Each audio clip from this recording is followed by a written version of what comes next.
ないようにしてでこっち向けようか。ちょっとだけこんな感じ。半顔くらいでいい。ワイはそんなついたくない。あ、始まってる。始まってる。さっきちょっと調子悪かったから再接続しました。寒いからビデイラ着てます。フード付きだよ。フード付きだよ。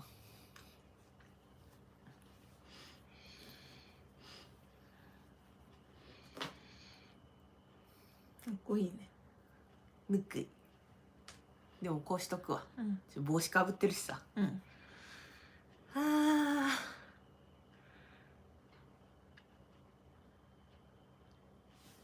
なんかもうさ、昼ご飯食べてさ、なんかポカポカしててさ、寝そうになったからさ、あ、マリコさん普通の部屋からこんにちは。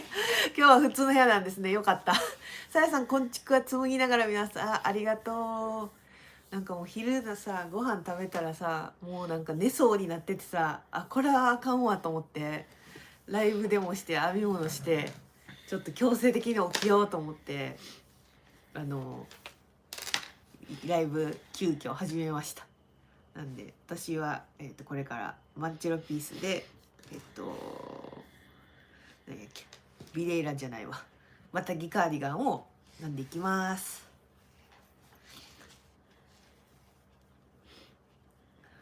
昨日は雨やったけど今日は晴れてすごくあったかくて気持ちいいですね。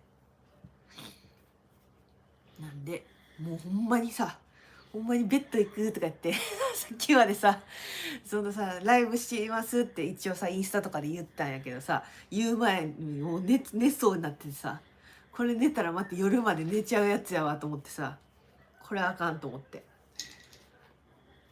すぐ寝ちゃうからさ。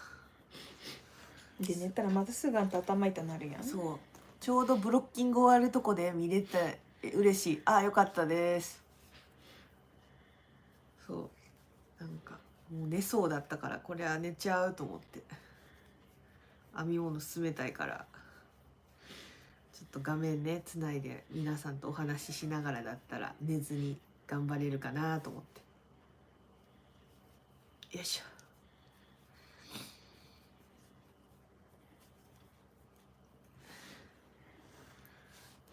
ビデイラもダイレクトにマーケティングビデイラもみんな見てね、よかったら編んでね。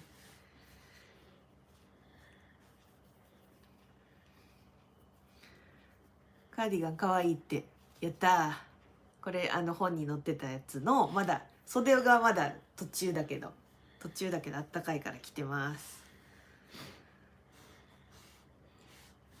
マリコさんに作ってもらったのネックレスのやつあれめっちゃ可愛くてびっくりした。アクセサリーね、うん、やっぱおしゃれだなと思って、ああいうのを作ろうっていう発想が、うん、ネックレスの発想なかったもんな。首周りがやっぱアレルギーがあるからさ、首周りに物をつけてないから、なんかこの辺りのアクセサリーを作るっていう概念がなかったわ。マフラーしか概念がなかった。だからすごいなと思って、目から鱗やったわ。またな、鉄麦とかいい味出しててよかったと思った。シャンティーやったな。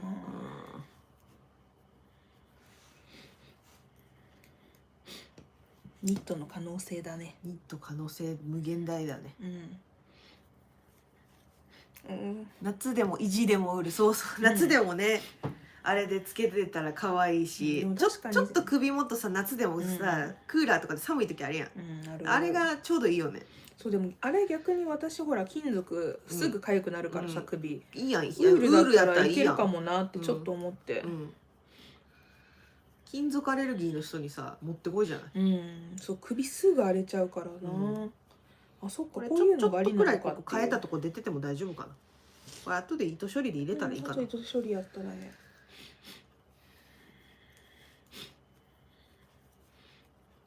でまたぎカーディガンの前身頃をちょっと編み始めたな。前身頃編み始めたところ。これまたぎカーディガンのね、かぎ針版をちょっと新しいサンプルを作って、これズンカラーでやってんねん。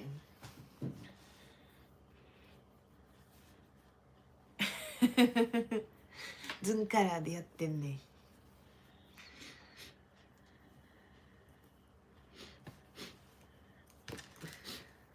鼻がみんな花粉大丈夫なんかな。確かになんか雨から晴れたらすごいんやろ。まっちゃんさっき買い物一緒についてきてくれて花粉大丈夫やったかな。もう鼻今ズクズクやで。本を直接海外サイトから買うか国内から購入するかいろんなサイトずっと徘徊してます。そっか、それそうだよね。日本でもね、アミリスさんとかエイリュイルさん、エリルさん、エあ、なんやっけエイリュルさん、なんやっけ私は泉さんがよく言ってるとこやな。そう名前が発音できないさんとかでも売ってはるからな。しのしのさん、しのしのさんこんにちは。こんばんは。こんばんはって。こんにちは。めっちゃ昼やん。なんかいつもほらライブするの夜やからさ。確かに。こんばんはって言っちゃった。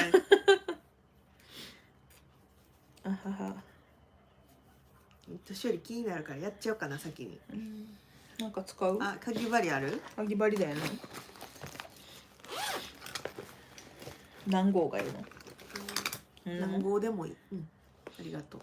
これチュンしてんの気になってさ。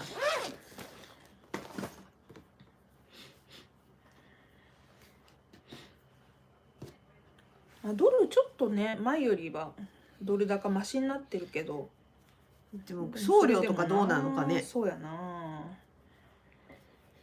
多分フランスはユーロやしな、エイミーのところから買うにしても。そっか。でもレインマガジンだと多分ドル？住んでるところによって勝手に通貨変えてくれんねんか確か。だから円になると思うな。エイミーのサイトもそうなんかな。直接お買い物したことないからわかんないな。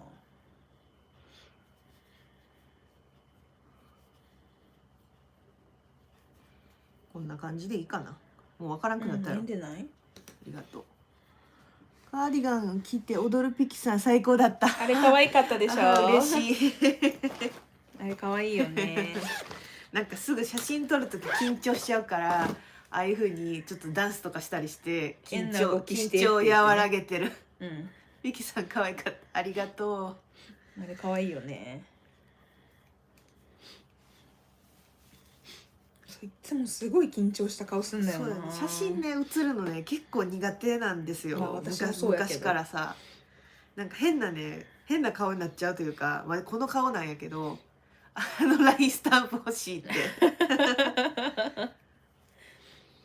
そうなんか顔がねなんかこう緊張してこうクッてなんか普段の顔なんか笑顔とかよりか全然なんかこわばった顔になっちゃうんよね。写真だけ写るなんかこう緊張した写真になると。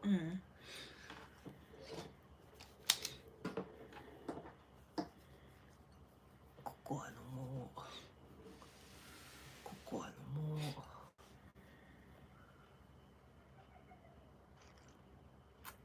2人のラインスタンプ実写まさかの。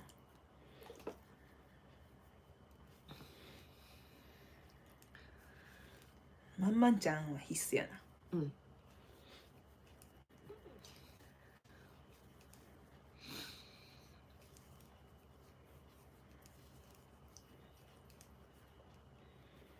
ラインスタンプで私たちあれが好きやねんな。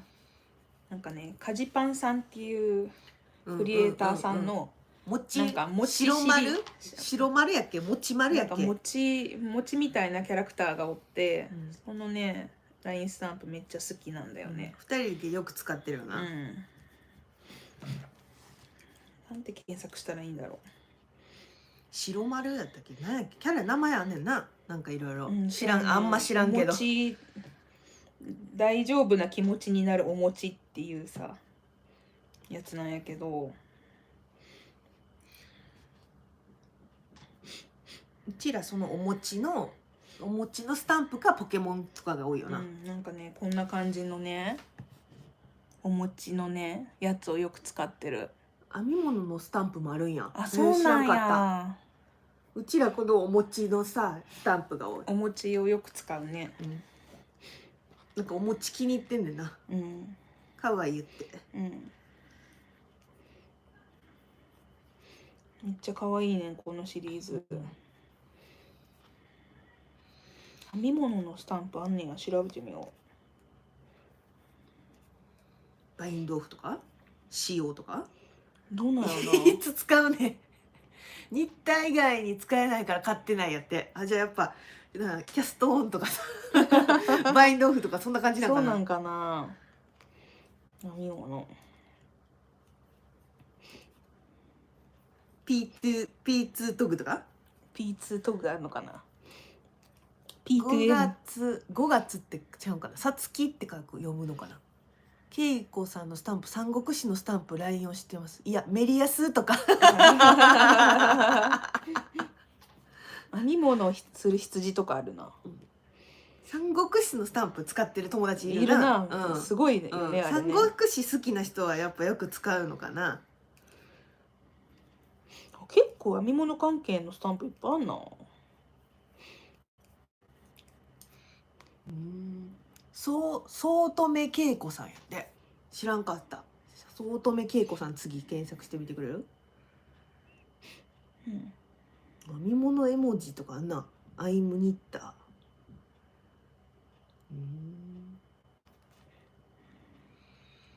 ー。早乙女恵子さん検索して。書くね。さつき乙女みたいな。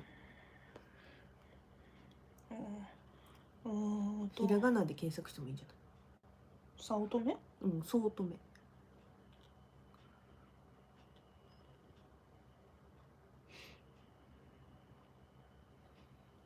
ちょっと出ないな。検索が下手だ。さつき女恵子さんって書くんじゃん。メリヤス中だから遅れますって。あ、漢字ありがとうございます。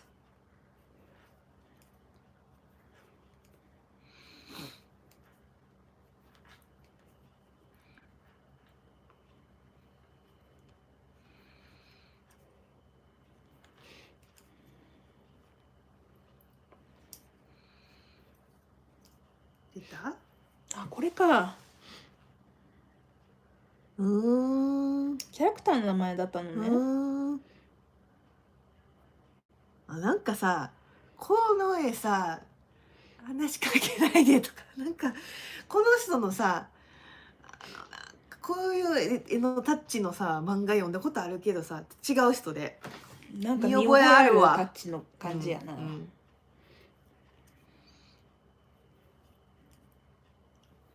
へえ。ちょっとあれ思い出した。おしゃれ手帳。おしゃれ手帳って何？皆さんびっくり。朝ライブ、朝じゃないよ昼だよ。おはよう泉さん、おはよう。おしゃれ手帳ってみんな知ってる？おしゃれ手帳おしゃれ手帳ってさ、なんかさ、めっちゃなんかな、めっちゃおもろい漫画やね。おしゃれ手帳？おしゃれ手帳やったと思うんやけど、違うかな。名前間違ってるかな。ああ、この感じのこの感じのタッチやな。おしゃれ手帳めっちゃ面白い。おしゃれ手帳漫画の方やな。漫画コミック。へえ。おしゃれ手帳めっちゃ面白い。ヤングサンデーコミック。おしゃれ関係ならわかる新しい単位っていう本のイラストとか描いてる人、早乙女恵子さん。あ、そうなんや。そうなんだ。なんかシュール系これ。なんかな、ゲスゲスいのゲス下ネタなんかめっちゃおもろい。あ、そうなんや。おしゃれ手帳なの。おしゃれ関係懐かしい。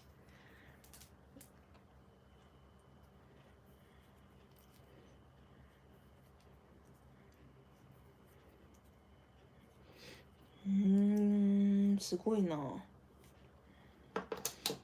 なんかちょっとなんつうのこれ昭和な感じのそうタッチだね。そう。確かにちょっとなんかゲスっぽいな。ゲスっぽい。そういえば今日アフラックとか、どういうことアフラック？アフラックって何？アヒルのやつやの。私なんか保険の保険のさ、それ系の CM で編み物のテーマになってた。へえ、新しい単位って本面白いやって。新しい単位。何の単位が新しいんだろう。気になる。これ32で合ってんのかな。あ、32で合ってるな。出た？新しい単位って書いてたら、新しい旦那って書いてある。新しい旦那。なんや、新しい単位で調べたはずなのに、いつの間にか新しい旦那で検索してた。どういうこと？怖くね。どういうこと？怖っ。なんか確かにそれ系の。読んだことある。新しい単位読んだことある。タッチが。新しい単位の書いてる人か。わかりました。新しい単位読んだことある。もうあんま覚えてないけど、めっちゃ面白かった記憶ある。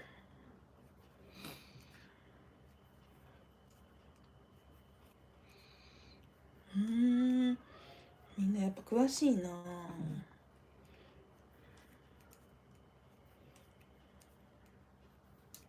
私ね、最近読んだ本でね、なんか面白かったっていうかね、読んでる本でなかなかKindle で読んでて全然進んでないんやけど、死にたいけどトッポッキは食べたいっていう本、 YouTube でも紹介したかな、1話紹介してはったよ。それ結構やっぱ好きでさ、やっぱな、死にたい、多分同じ病気やねんか、その作者さんが気分変調症だったと思うんやけど、でなんかそう、死にたいけどトッポッキ食べたいっていうのとが両立するっていうのが、そうって思うねんな。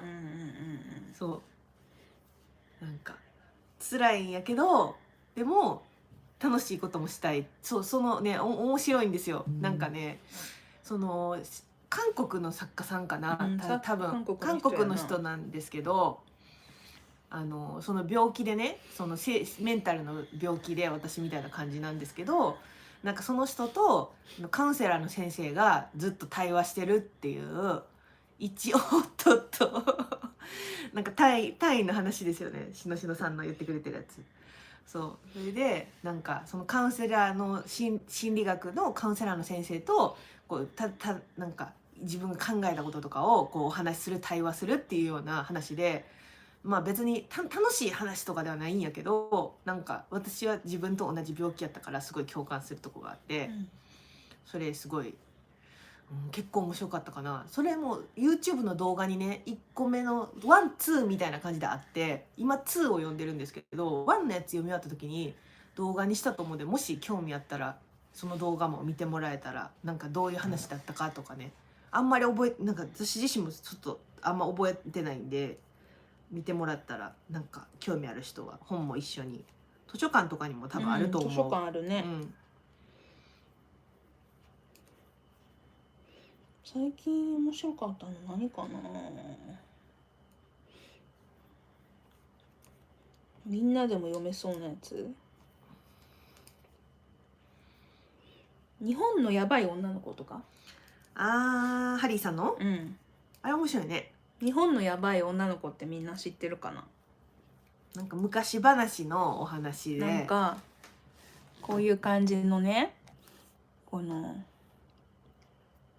原田ありささんかな、っていう方がこれ漫画じゃないんだけど、その日本の昔話とかいろんなさ神話みたいなのに出てくる女の子たち、女性のキャラクターたちがどういう風に描かれてきてるかっていう、ちょっとフェミニズム系の本なんだけど、このシリーズもすごく面白い。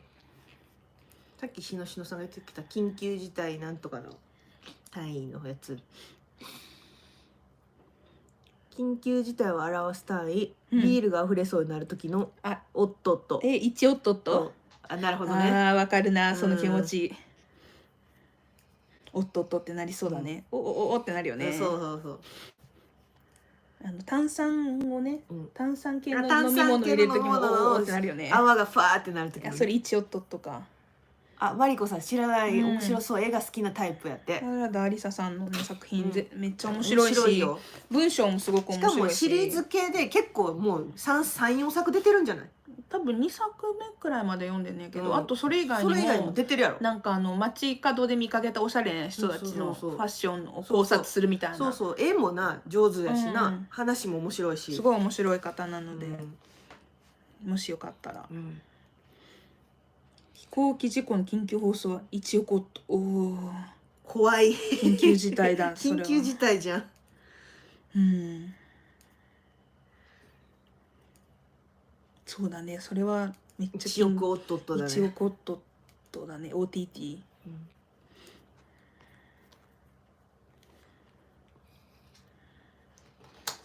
個人的にあとはね、毎回新刊が出ると読んでるのがうんこれAmazonココアとウイスキーを読んでます。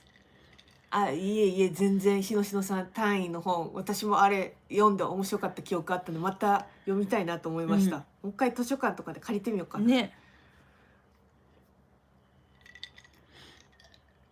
そうツイッターでね見てるんだけど、何を？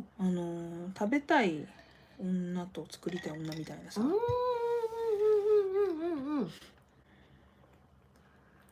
あ、ウイスキーお湯割りやってしのしのさんも、うんうちらも炭酸割り朝から飲んでる。いや朝ちゃうで、もうお昼やで、昼やで。このね、この人の漫画も好きで、湯崎坂臣さんっていう人のこれ、食べたい女と作りたい女と食べたい女か、これも面白いので、うんもし機会があれば読んでみて。これ漫画やんな。漫画だね、これは。なんかツイッターでこの人発信してはるから、そうなんや。ツイッターでも読めるんや。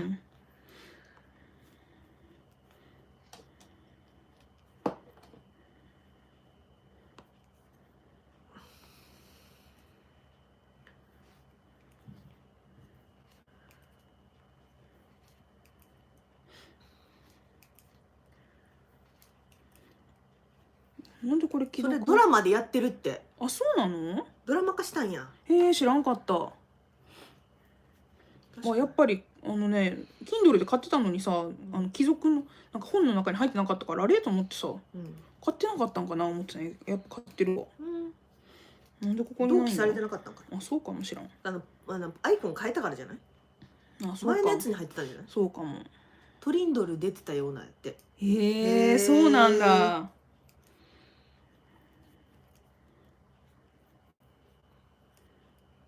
なんでライブラリにないんだ？ないの？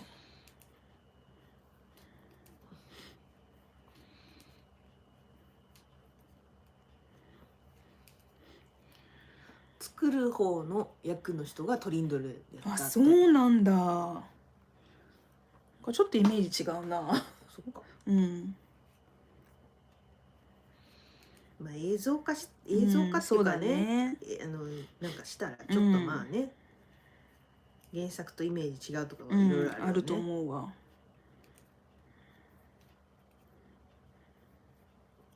Kindle で読めるのかと思った。あ、Kindle でも読めるな。 Kindle 読める。Kindle で読める。うん私 Kindle で買ってたはずなんだけど、なんかライブラリにね表示されてなくてさ、やっぱあるわ、ほら買ってんねん。だけどなんか表示されてないねんな。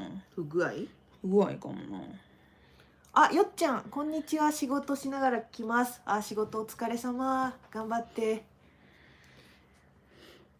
よっちゃんさ、よっちゃん糸車は買ったんかと思ったんやけど、どうなんやろ。あ、でも仕事しながらだから答えられへんな。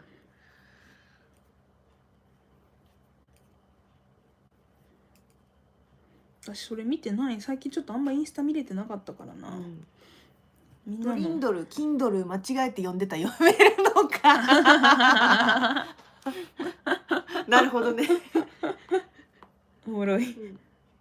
あ、やっぱりよっちゃん勝ったって。そう、よっちゃんがさ、ストーリーズにさ、購入のやつさ、そうやってたからさ、あれよっちゃん勝ったんと思ってたんや。見よう。納車するって。やったー。あ、ほんまや。爆走仲間。チャンピの編んでる姿を久々見た。小声。マリコ氏好きだわ。チャンピも編んでますよ。昨日と今日でめっちゃ頑張って、ほらほらほら。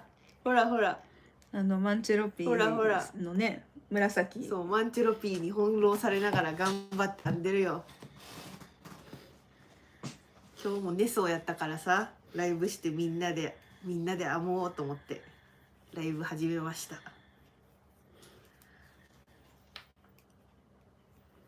はい、も編んでるよ。紫いい。これのこと言ってくれてるのかな。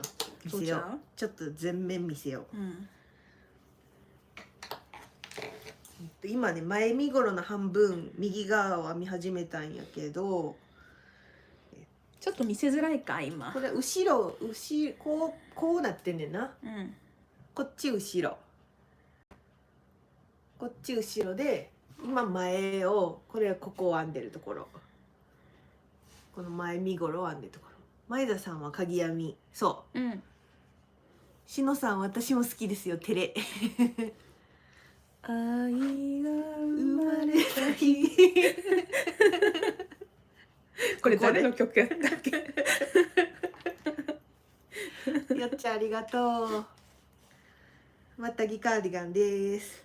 成立した。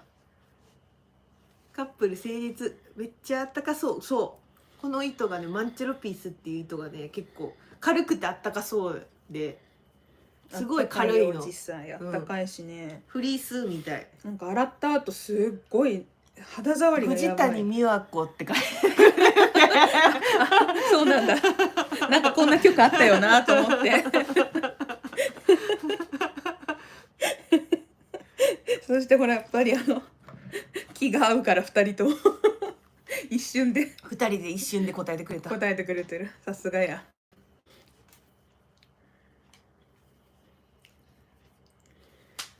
これもだいぶ昭和だよね。昭和やと思う。昭和なのか平成か。いや、分からへん。いつの時代の曲だ。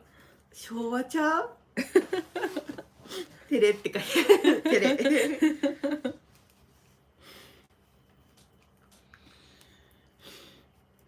もうあれだね、木蓮とかさ、ね、いっぱい咲いてていいね。そう。ちょっと桜も咲きかけてんのかね。かもしらんな。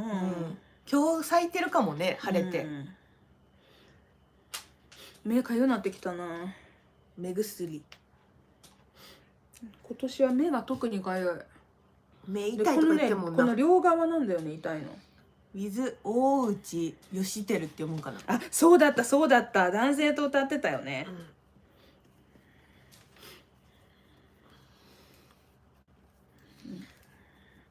よくなんかカラオケでなんかね、親世代の人たちが歌ってた気がするわ。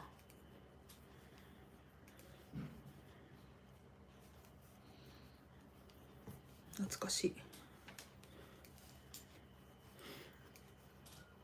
なんかカラオケとかも行かなだったよな。行かななった。ね、そうだったよね。デュエットだったよね、なんかね。一緒に歌ってはった。コロナなってからさ、カラオケも行かんようになったの。っていうか出歩かんようになったからさ、そういうさ、家から出るさ、遊びみたいなのやらんようになったよな。ほとんど行かなかったな。だって映画館もさ、映画好きやのにさ、映画館も全然行ってなくない？行ってへんな。全然行ってへんわ。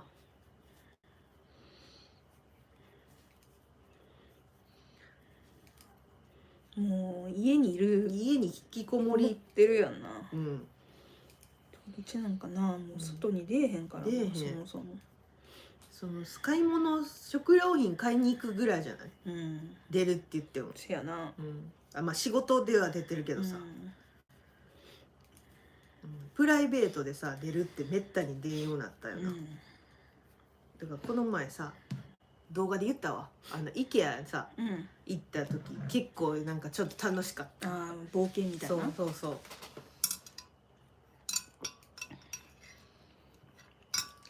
ゴシップガールはマンチェを鍵で編んでるんやって、泉さんが。そうだよ。しかもね、ほら一本にして。ゴシップガールね、髪切りました。去年ウエストサイドストーリー見に行った以降映画行ってないって、ね、私も映画最後何見た？ジョーカーか？ちゃうわ。何やろ？ジョーカーじゃない？2人で行ったんジョーカーじゃない？ゲゲゲすごすぎる。でもね、これほらモヘアと引き揃えてるから大丈夫。可愛いゴシップガールってよかったね。もうね耐えきれなくてさ鏡見るためになんかもうねあ、けいこさんお邪魔します。センター袖編んでますだって。こんにちは。ララランドが最後や。ララランドも結構前やね。結構前だよね。ララランドも。そう。ジョーカーじゃない？マジでそんなに前？ジョーカー2人で見てさ、ジョーカーよかったなーって言って帰ったら覚えてんねんか。そっか、ジョーカーが最後か。それぐらいじゃない？そんな気そももするねんな。そも2人であんまり行かへんやん。まっちゃんはそんなに行かへんやん。そうよっぽどじゃ映ないと。画館があんまり得意ちゃうねんな。その家でね映画を見る方が好きやねん。なんか音大きいしさ、画面大きいし怖くなっちゃうんだよね。逃げられへんしな。なんかドキュメンタリーとかドキュメンタリー映画のさ、やつだったら全然いいんやけど、なんか普通の映画はもう逃げ場がないやん。あとさ、ケサルサーガとかさ、そういうやつを見に行ってるかもね。アップリンクとかにさ。アップリンクに見に行ったな。ワールドウォー Z が最後やって泉さんは。へえ。だから結構ということはみんなも結構あんまり結構昔ってことやんな。やっぱコロナになったらあんまりな。確かに。しかももう今さ、アマゾンプライムとかさ、ネットフリとかさ、なんかそういうのでもいろいろ見れるやん。私トイレが心配になって映画館に行って、あーでもめっちゃわかる。それは私もトイレ心配。で、あとはなんか結構さ、なんかいいシーンとか見逃したりしてもさ、何やったっけとかできひんからさ、それもなんかちょっと1回しかさ巻き戻しとかできひんから、なんか真剣に見なと思って集中力持つかなって思う、今やったら、集中力ないから。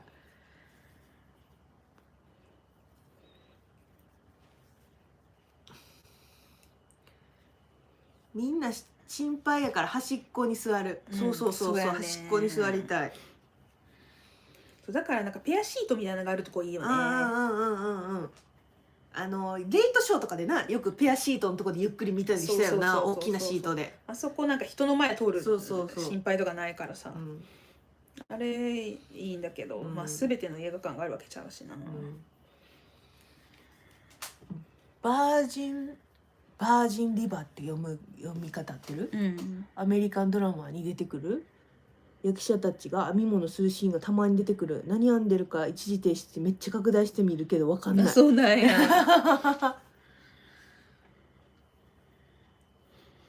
確かに編み物してるシーンがあったら気になっちゃうよね。なんか編み物のイラストとか出てくる時とかってさ、椅子の下におまるをよし、でもおまるですんの恥ずかしいやん。いやそれはそれで恥ずかしいやん。あ、やっぱ泉さんがと思った。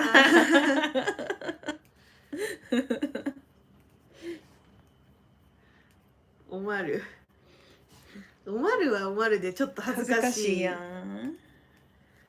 漏らすよりかはいいかもしれへんけど。いやでも気になっちゃうよ。だってじゃーとか言いたくなくない？映画の音大きい時やったら大丈夫だから。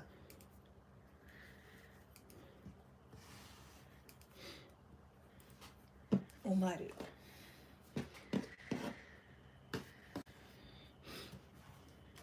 しかもみんな普通にうまい。編むスピードとかで分かるんやって。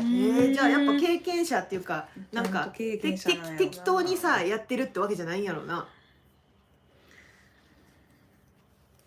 あ、ちょっと切れちゃってるとこがある。あ、そうなんや。へえ、ネットフリで見れるんだって。そうなん？ネットフリ最近やってないからまた見たいな。ミシェル・オバマもね、めっちゃニッターさんらしいね。あ、そうなんや。なんかテレビでさ、ニットについて話してるやつがあるらしいよ。へえ。見てねえからわかんねえけどさ。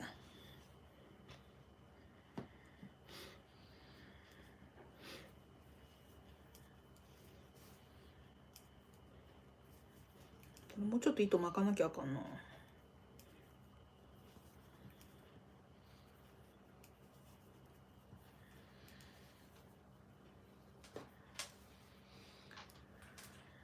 20段なんか目についたかな。20段やらなきゃいけない。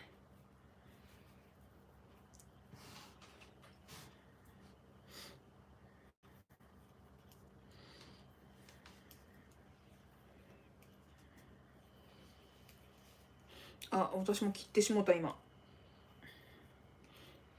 ぎ針見てるとやりたくなっちゃうって。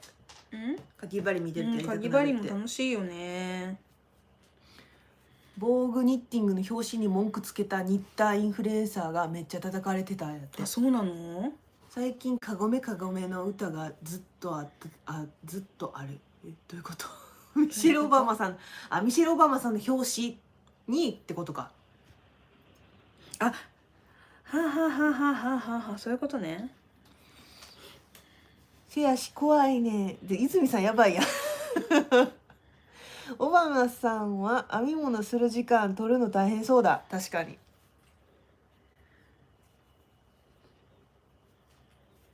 泉さんかごめかごめ。どっか連れてかれちゃうんじゃん。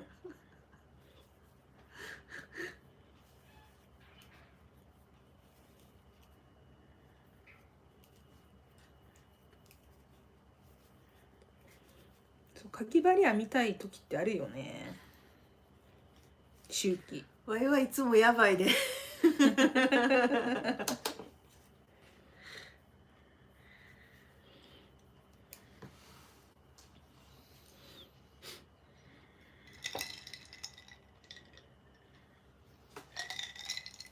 ごめかごめで思い出したけどさ、この子の7つのお祝いにっていう映画めっちゃ怖いで。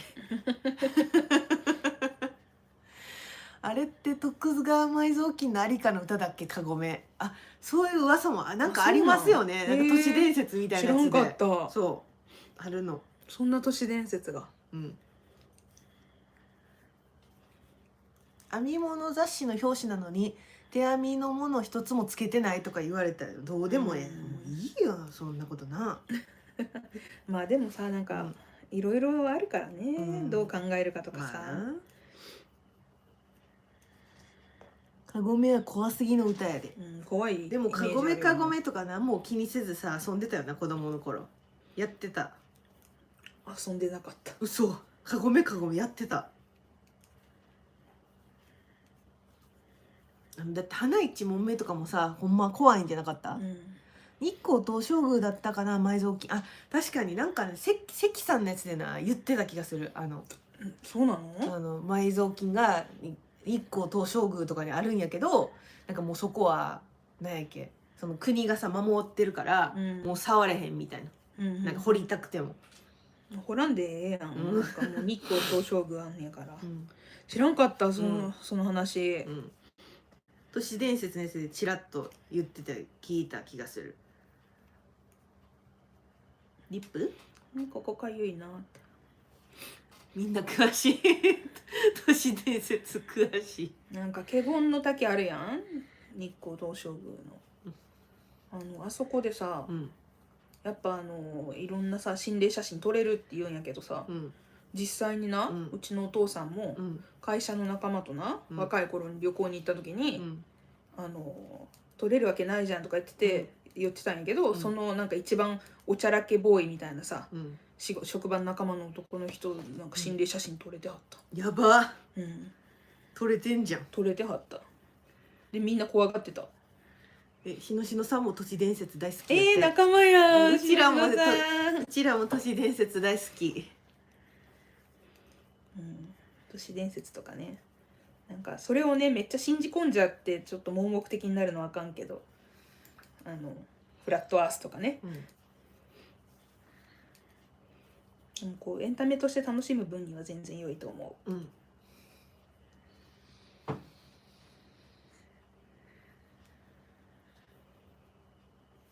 華厳の滝出るって言うもんね。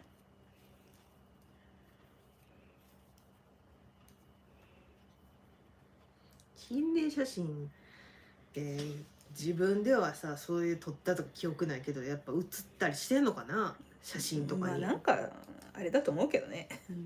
野口英世の千円札とか折りまくってたやって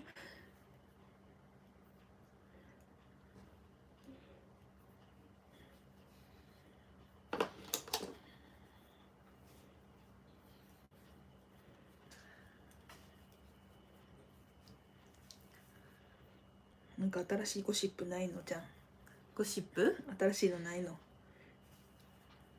折ったら笑った顔のやつ千円札ってこうなるやつやんな。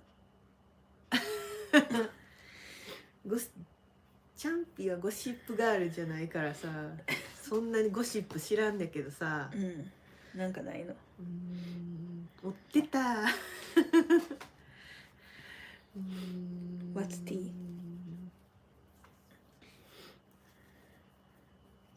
何にしようかな何にしようかな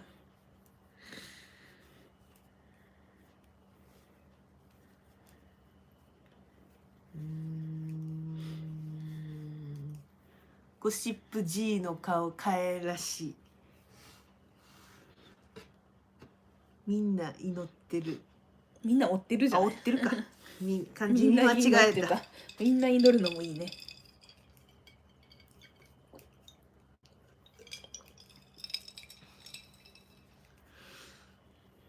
最近のなんかおもろいことやろ、なんかそういうニュースとかじゃないんやけどやっぱ身の回りのことでやっぱ最近良かったなと思うのはやっぱまーちゃんの髪の毛切ってあげたこと、これ私が切ってあげたんですよ。みんな祈ったら怖すぎやんかそうやね。じゃあちょっと漢字さ遠かったからさ折るっていう字がさ祈るに見えちゃってな、見間違えちゃった。そうまっちゃんの髪の毛を切ってあげたっていうことが最近のニュースかな。お祈りの時間まんまんちゃん。まんまんちゃんの時間じゃん。あとは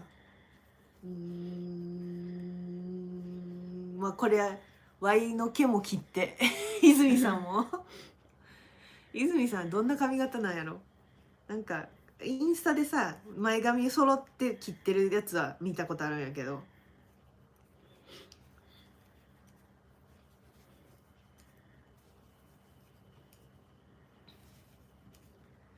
うちら美容院行きたくない族やからさ、美容院が何よりも嫌いやねんな。美容院行きたくないからもう自分たちで解決できる髪型にしてるっていう感じ。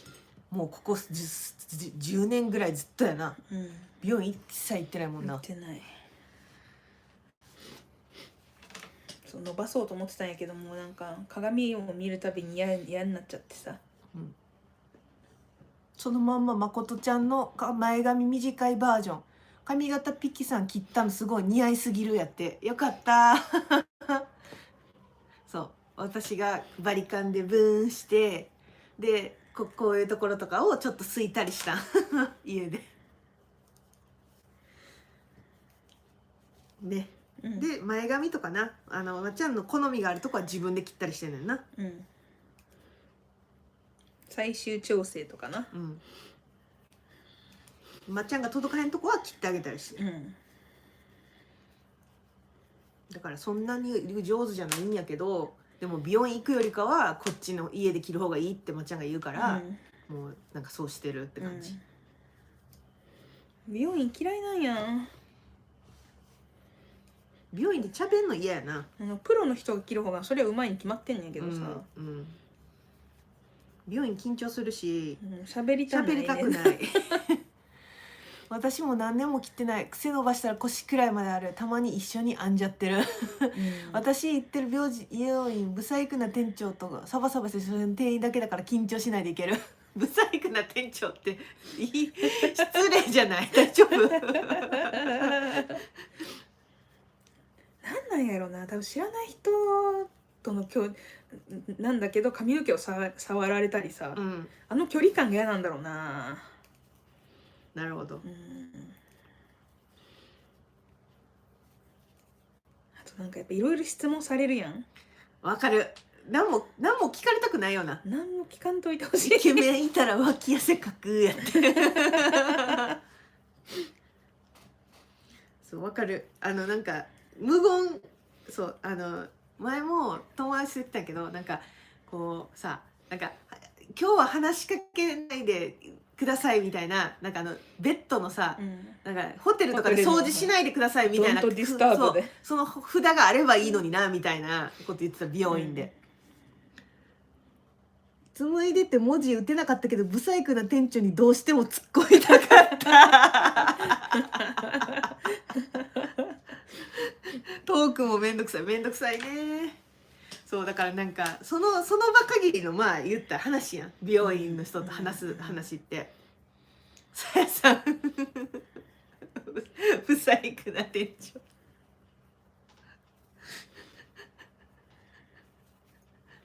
そう私もこれでさ、美容院とか行ったらさ、今は坊主にしてるけど結構ショートとか2ブロックとかにね昔してたんですよ。とかそれでなんか性別とかよく男性に間違えられてて、別に間違えられてるのはいいんやけど、なんかもうそういうなんか女性だったんですかとか男性だったんですかとか、なんかそういう何もかももう説明すんのも全部めんどくさくて、もうそれがめっちゃ嫌やった。もうなんかこっちのさ、もうそのさ性別のこととかも説明するのもめんどくさいし、ただ髪切ってくれりゃいいやんみたいな、やけどなんかさ、女性か男性かによってさ髪型のさ、多分さこういう髪型の好みであろうとか多分あるやん、だからそれに気使ってもらうのも悪いしさ、なんかもうどう対処していいか分からへんかった、そのなんか美容院の人を。なんかいつも同じこと説明しなきゃいけないそうもうめんどくさくてさ、なんかハーフなんですかとかさ、そういうのもめんどくさいね。どんな店、ブサイクな店長の店、うっすらハゲてるおじさんで妙に安心感あるんだわ。どんな感じのでブサイクなのか聞いていいか迷ってたら知ったらしのさん答えてくれてた。床屋ぐらいがちょうどええわ。そうね。でも床屋も最近なんかめっちゃおしゃれな床屋さんあるよね、バーバーショップとかさ。お腹出てるしおしゃれ感が1ミリもない。そうだから逆に変に気使わんでいいってことだよね、多分しのさんが言ってるところは。そういうとこはいいよね。糸巻かなきゃなくなっちゃったからどうしよう。巻くのがめんどくさい。巻いてあげようか。自分でやるけど今めんどくさい。じゃあちょっと休憩したらお茶でも飲んでさ、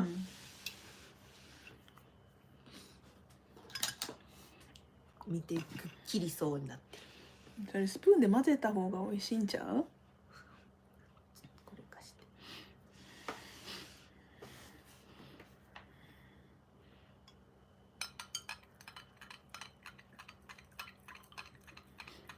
でもそこまで逆に入るの不安じゃない？おしゃれワードとかわからないからおしゃれな病院行くの怖いのよ確かに。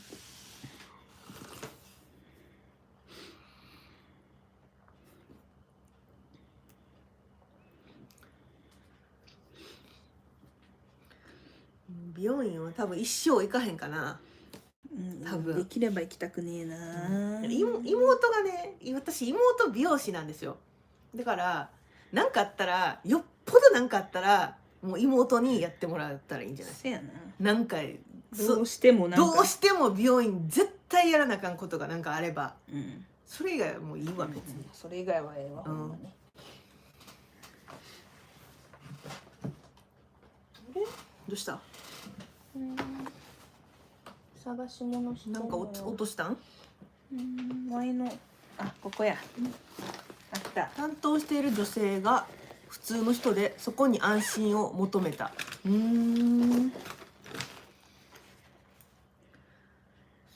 美容院ね。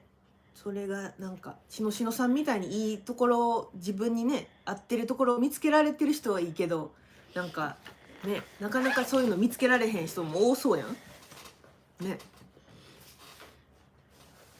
とかなんかよくあるのがさ、切って担当してもらった人がさ違うお店行っちゃうとかさ、あるね。そういうこともあるやん。そういうのでなんか美容院難民になっちゃう人いるみたいやね。そう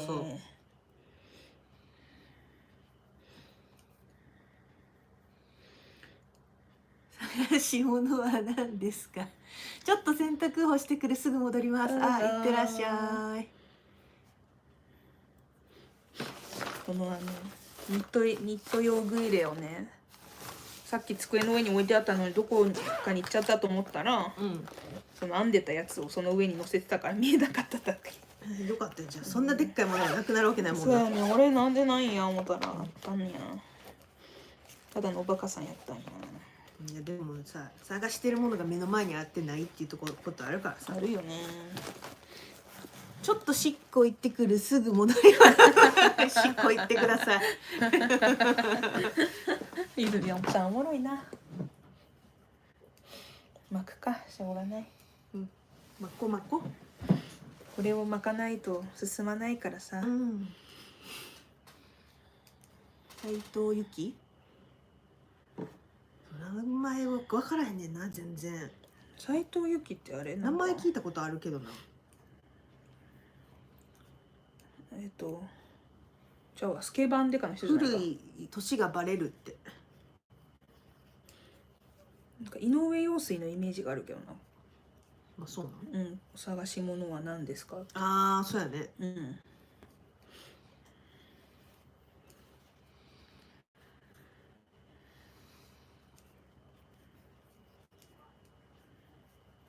今週なんかおもろいことあったかな。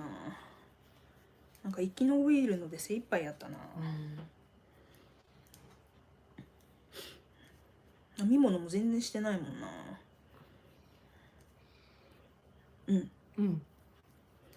いい曲だよね。知ってる知ってる。知ってる。でも私それ井上陽水のイメージある。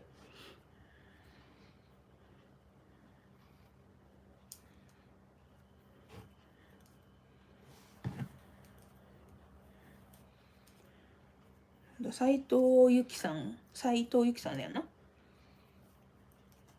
歌ってたっていうのは知らんな。っていうことなのかしら。斉藤由貴は陽水のカバーやって。なるほどね。カバーの方は聞いたことない。カバーの方知らんかも。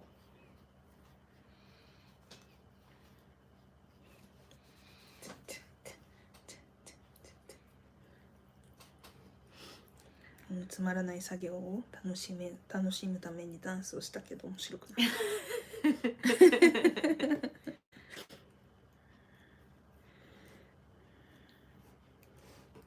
詳しいさやさん、さすがや。ってこと陽水の方がオリジナルってことやんな。多分カバーってことやからな。サンバのリズムで糸巻きか。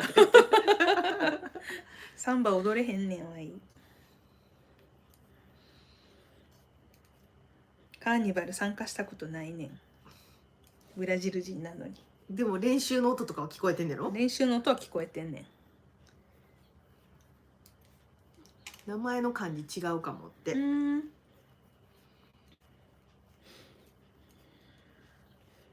漢字はうちらも分からへんもんな、多分何が合ってるか。親が井上陽水のファンで弟が陽水になりそうだった。名前がってこと？名前が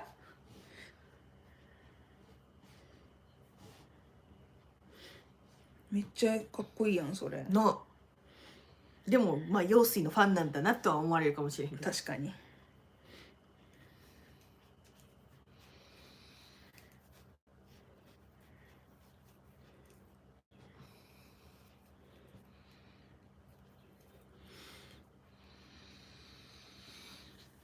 おお、大丈夫？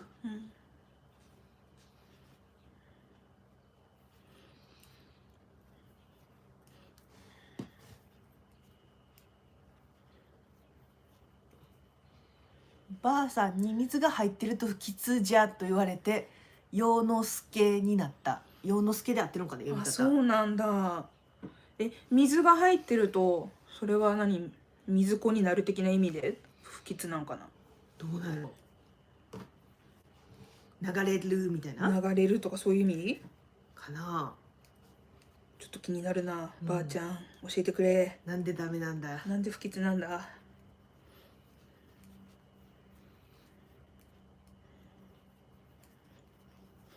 さやさんを通り越してばあちゃんに話しかけてしまった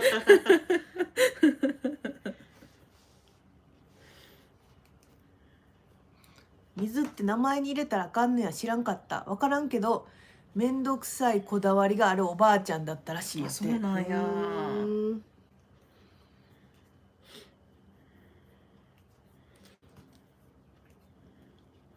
なんか今それでちょっとなんか名前に水が入ってるっていうので思い出したんだけどさ、金曜ロードショーか何かにさ、水野なんとかさんっていうコメンテーターいなかった？いた。水野晴夫かな。春夫って読むんか分からんけど、うん春郎みたいな感じ。なんかあの人の名前をな、うちの親が初めて見た時に、漢字をさ頑張って覚えてたから、水のさ、水野じゃなくて水野さんやと思ったらしいねん。でさ、ポルトガル語で水野っていうのが、豚って意味やねんか、豚のとか、だからなんていう名字やって思ってたらしいんやけど、これ水野だよって教えて、あそうなんやっていうので誤解が解けたことがあった。よかったね。なんで豚なんかの名字なんやって思った。すごい名字やなってびっくりしたんやな。でこれは水野って読むんだよって親に教えたんや。しかも意味がさ豚じゃないやん。そうそもそもね、音はそうやけど、でもやっぱ外国語でもさ、日本語では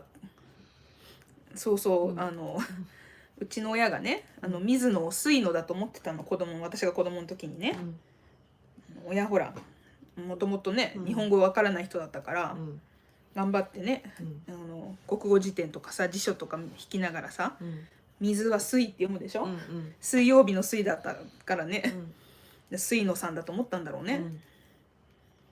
じゃあポルトガル語で水は豚なん？水野が豚のみたいな。水野がか。ポルコだけど、なんかなんていうの、なんかさ、鶏肉もさ、鶏肉は鶏肉だけど、なんつったらいいんだろう、牛肉とかさ、なんかそういう牛だけど、牛から取れるなんかみたいな。そういうのを水野っていうのよ。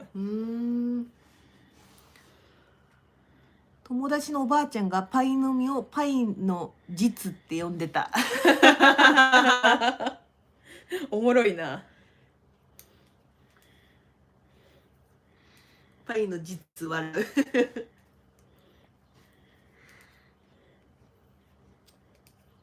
じゃあアイスの実もアイスの実だったんかなね。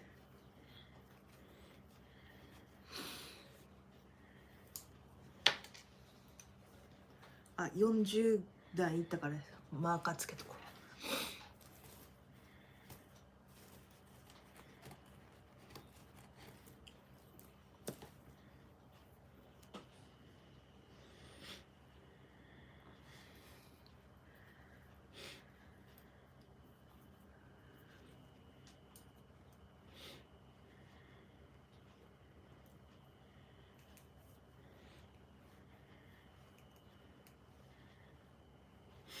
これがめんどくさいんだな。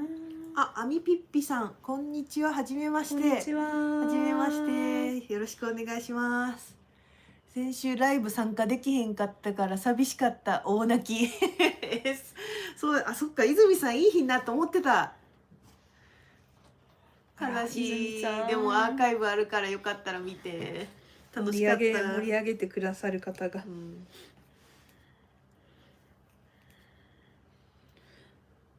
先週あれか、神社行った神社の関石大明神の時にか。関石大明神の話とかした時かな。その時かな。もうそれ先々週か。先週じゃない？スーパー行って。そっか先週か。なんかここ変になっちゃった。あ、鳥さんこんにちは。あ、こんにちは。絶対盛り上がった。先週もってかいつもやけど楽しいよな。マリコさんがおトイレにこもってた時じゃない？そうやっけ？その前か？前回やんな。マリコさんがトイレにトイレにこもってトイレにみんなに大丈夫ってみんなに心心配され配されてて、たっていう日やんな。なんか水流しとこうとか言って。あ、先先々週か。先々週がトイレのマリコさんか。もう全然覚えてへんな。全然記憶ないな。自分らでアーカイブ見なあかんわ。覚えてない。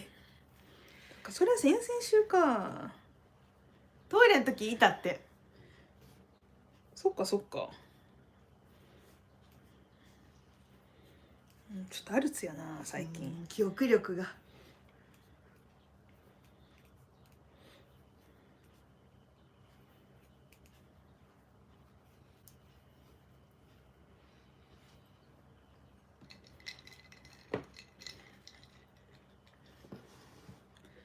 今週はゴシップも特にないしな。なんか私今週なんか話してた？脳みそ大丈夫。脳みそも結構やばいな。大丈夫じゃないよ。大丈夫じゃないよ。そもそも私脳みその病気なんでね多分脳みそは結構やばいと思う脳みそは結構あかんな。記憶力どんどん薄れてるよな。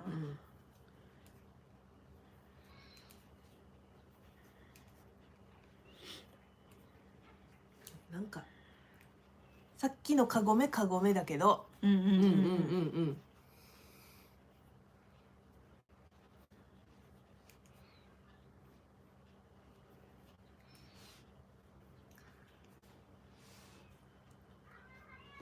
前勤めてた会社によくかかってくるいたずら電話嫌がらせがカゴメだったってこと？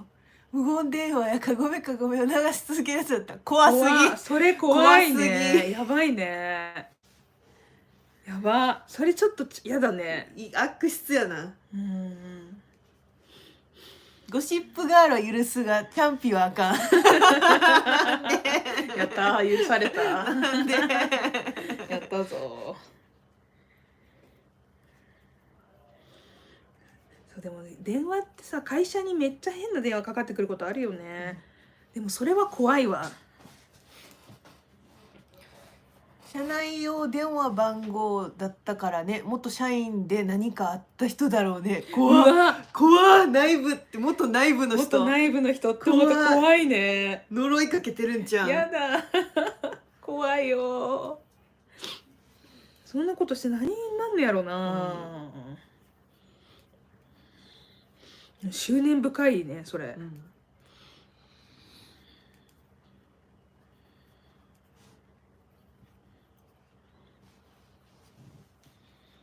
あ、消えちゃった。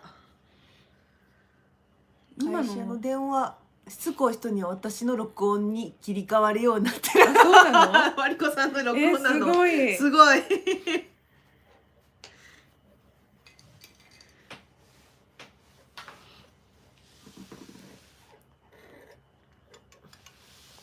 そう、前の職場は女性ばっかりやったやん、だからやっぱすごい変な電話かかってきたよ。変質者的な。変質者みたいな人から電話いっぱいかかってきたし、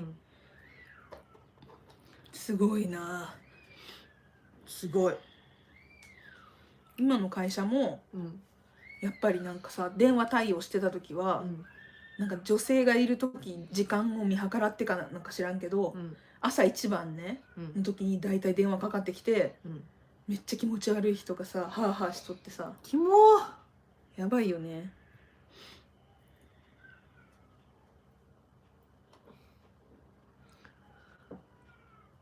トイレのマリコさんにかかっちゃう。あ、こんにちは。ディスコードでもだいぶご無沙汰してます。にゃおこさん。にゃおこさん。介護中で昼寝中編み物しながら聞いたらなんとライブ中嬉しい。あ、なおこさんか。さやさんのさお友達の怖い映画とか一緒に見たなおこさん。水流す音ね。そうでも電話はねやっぱりちょっとそういう会社変な電話かかってくるよね。41段目やのにさ、合ってるか。じゃあ41段目やのにさ、裏側ずれたか。どっかで数え間違ってんのちゃう？ここから色変えてるやん。うんが12345678910111213141516じゃあわ12345678910でここに10つけてんのかな。うん、こっちにつけたら意味ないやん。向こうにつけなきゃ。で12345678910ここでやっと40かなってことなんかな。てかつける場所が間違ってんのじゃう？向こうにつけなあかん。ここで多分こっから色変えてますよってことやな、多分。うん12345678910ここか。うんで今10段編んだつもりやったんやけど12345678910か。これから10なんじゃない？じゃあ41にしちゃってるけどこれから10かうんかも。ってことにしとくわ。うんなんかあった？大丈夫やな。うん数えられへんからな。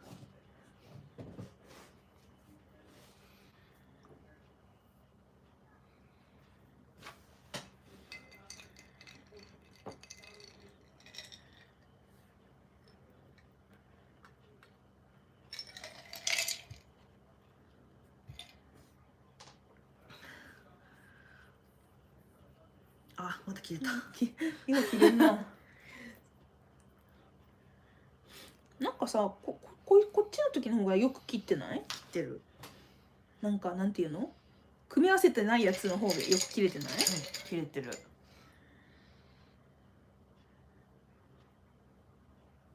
謎やな。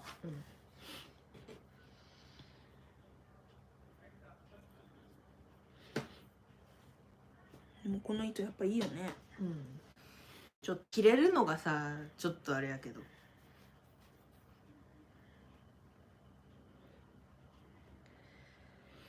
もうみんなあれかな。春物夏物編みたいものとか決まってんのかな。冬物しかね。しのさんおかえり。あ、おかえり。お疲れ様。ほんまや、お洗濯。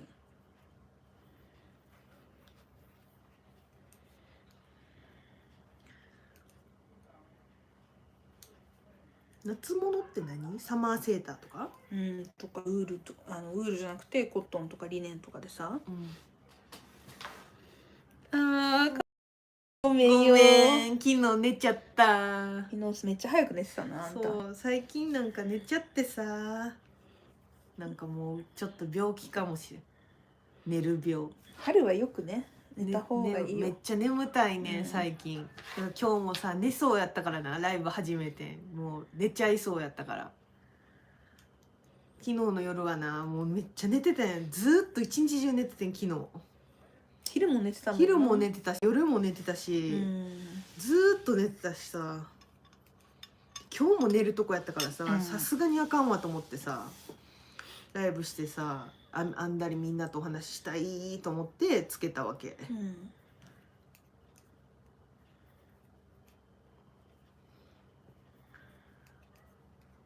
季節の変わり目というか春だからなんかこういう眠たくなったりなんかホルモンバランスとかもあるんかな。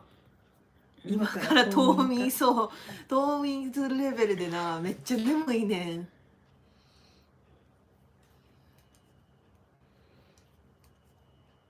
会社とかでもコーヒーさ2週間ライブ逃したから金曜からチェックしてたストーカーがそんなにそろそろ農民カーディガン見始めます。そのために糸を巻きながら子供の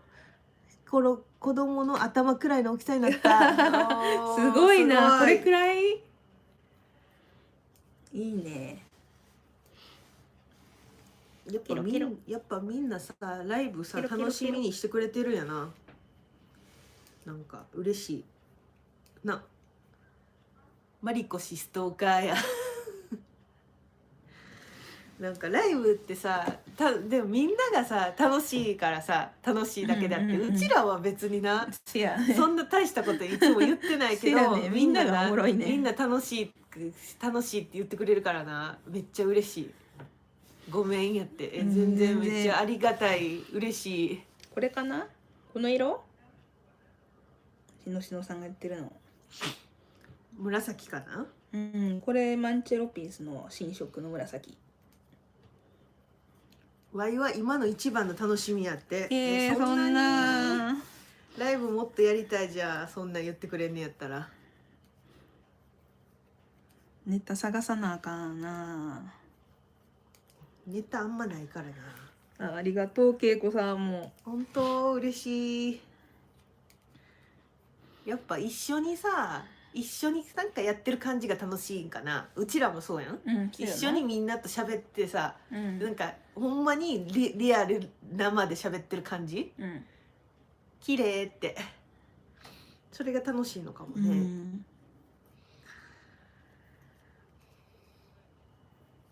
私も昨日から貼ってたわ、ワインストーカー。みんなに期待してもらってたのにごめんよ。ごめんね、昨日寝ちゃった。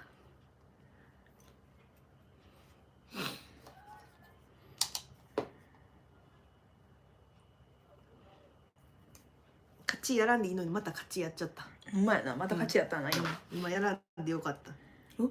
ごめん。なんかめっちゃ今机揺れたからさ。そう。みんなが寄っちゃうかも。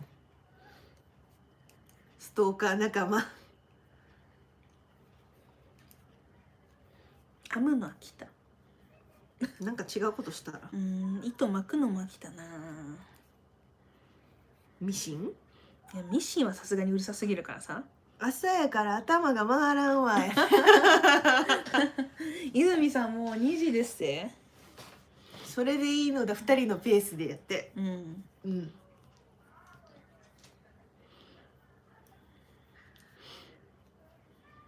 朝じゃない。こんにちは、今起きた。みばばさん今起きはった。ストーカーカップル。みばばさんのなんか夜型の生活っていうか、そっかそっか。夫さんが夜働いてる人やからね。じゃあ今おはようかな。仲間やね、泉さん。みんな寝てる。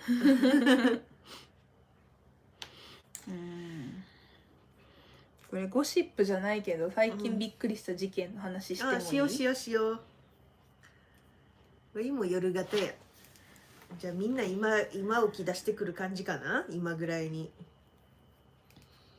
じゃあゴシップガール頼みます。なんかゴシップとかじゃないんやけど、なんか最近ちょっとマジかって思った事件の話をしましょう。なんか去年の10月くらいにアメリカのねアイダホでさ、大学生の人たちがね4人いっぺんにちょっと銃殺されたっていう事件が起きたんやんか。去年の話ね。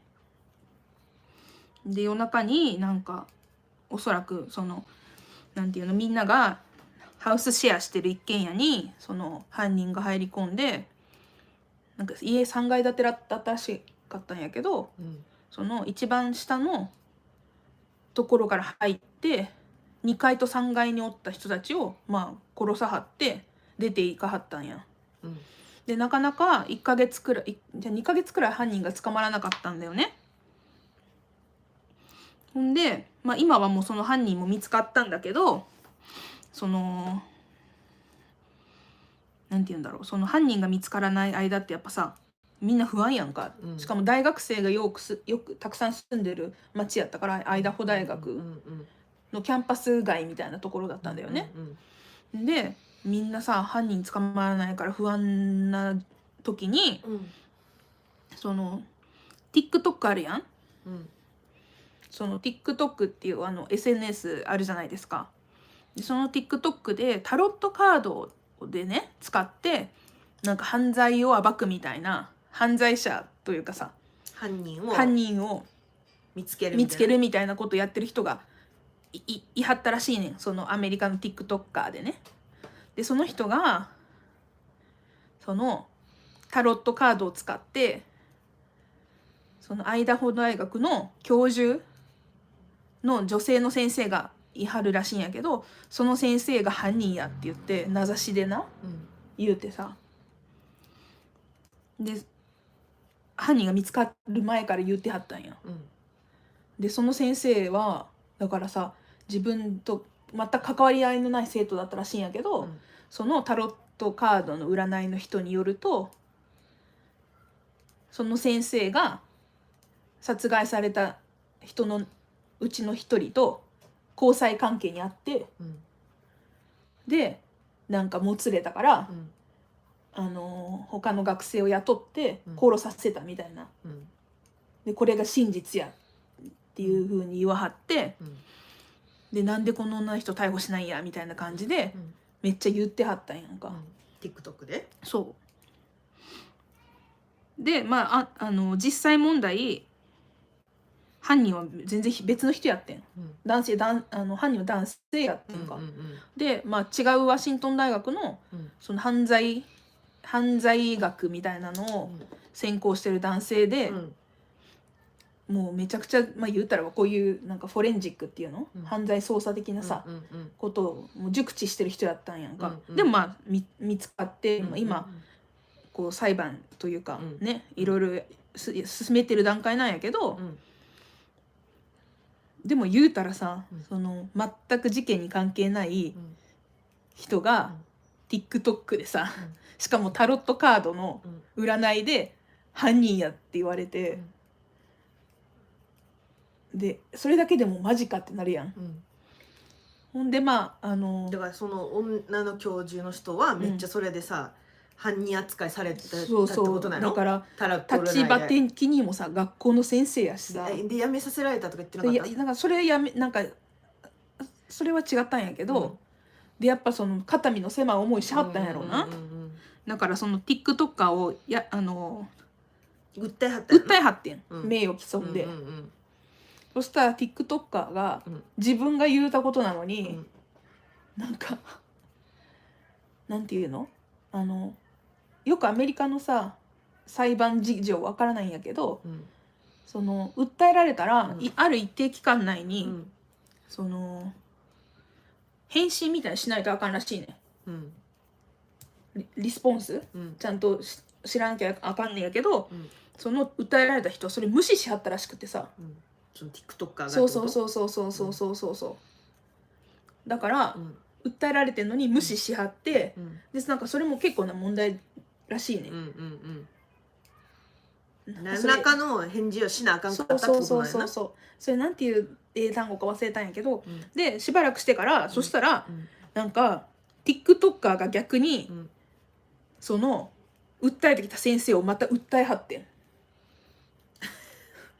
なんで訴えんねんみたいな感じで。そうやろ、あんたなんで訴えんのって感じやけど、なんかその人曰く、そのなんていうの TikToker 曰く、自分のこと訴えてきて、なんか自分のタロット占いの商売がなんかなんか悪くなったみたいなこと言ってたのよ。そうやねんっていう、なんかもう頭おかしすぎやろっていう事件が起きてて、うまく説明できなかったんやけど、私はマジかよってなったっていう。泥沼って。ほんと泥沼やねん。でもさ、そんなさタロットカードはさ、なんていうの、その日の運勢とかさ、今の自分の状況を占うとかだったらいいけどさ、犯人とか占ってさ、しかも違うのにやるのってなんかどういうことって感じやんな。全く先生との交際も全くなくて、で先生もその殺されしまった4人の学生も全く関係なくて、授業も受けたことないような人たちやってん。でしかもその先生は事件が起きた当時旦那さん結婚してはるから、そのパートナーの方と、オハイオにいたらしくて、もう全部証拠もあるんやん。アリバイあるってこと？アリバイがあんねん、アリバイがあるし、そもそも、そんなことしはらへんから、だからほんまに全く無実、そう妄想癖でね。でもこの人の TikTok がやっぱりすごくね有名だし、信じてる人もすごいいるんだって。でこういう事件だけじゃなくて、もう過去のもうこれも解決済みだったりとかするような事件とか、でもいや本当は犯人は違う人やねんとか言うたり、なんかいろんな人を名指しであんたがほんまは犯人やとかな、迷惑野郎じゃん。っていうこと野郎やっかっててる人がその人女の人？女の人で、 TikTok かちょっとあえて名前は言いたくないんだけど、でもその人のホームページ、自分の名前 is God やるらしいねんか。やばー。やばい人やねなんか教祖みたいになりたいんやろうな多分。なんか自分が言ってることは全部さ正しいみたいなさ、そういうことやんって思い込んでるのか、なんかなんでそんなことしてあるか分からへんやん、でそれでさ実際訴えられてさ、勝ち目ないやん、ほぼほぼもうこれ名誉毀損やん実際、しかもなんていうの、先生別にさ著名人ではないわけやから、やばい、イズゴってやばいでしょ。じゃがいもほっとけその人。あ、浅戸錦さん初コメントです。あ、こんにちは、よろしくお願いします。っていうのがねあって、私はちょっとその今もいろいろなんかね裁判の情報とかを追いながらどうなっていくのかをチェックしておるわけです。なんかうまく説明できなかったけど、まーちゃんゴシップね。ゴシップというまーちゃんの今追ってる事件ね、リアルタイムで。あ、そういうことか。スピリチュアル。あ、そういうことか。なんで芋掘ってけなんだろうと思ってたらそういうことか。さやさんすげえ。私も芋掘っとけなんでわからへんかった。スピリチュアルでおかしい人は国境関係なくいるので、間ポテトってなってる泉さん、その後の展開随時レポートしてほしい。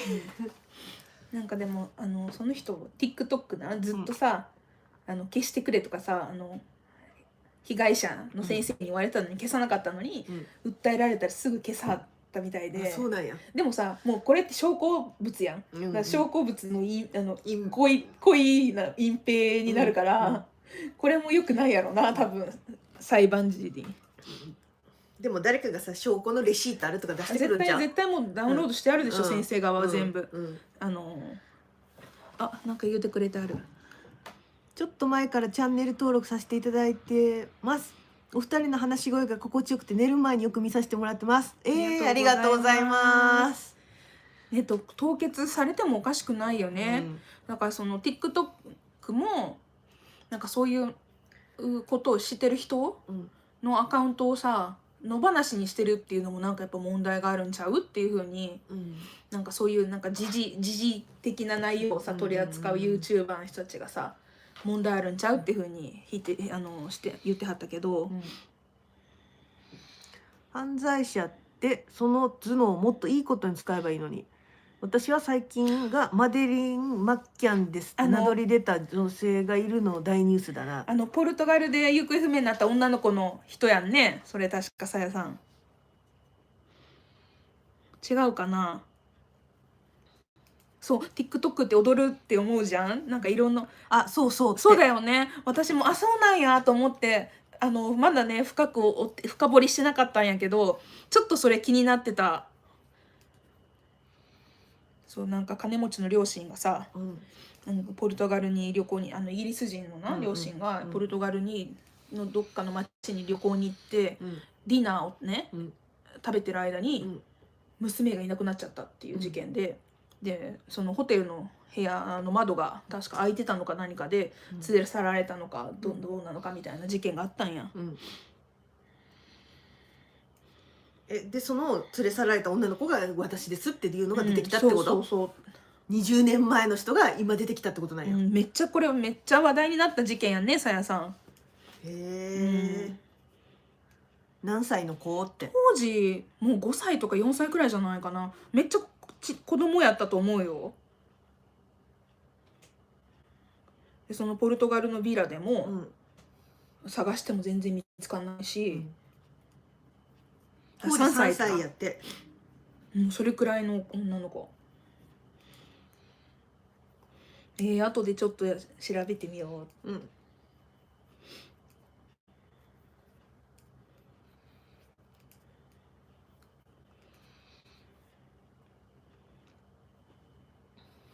でもTikToker のサイキックの人は、もっと訴えられると思う。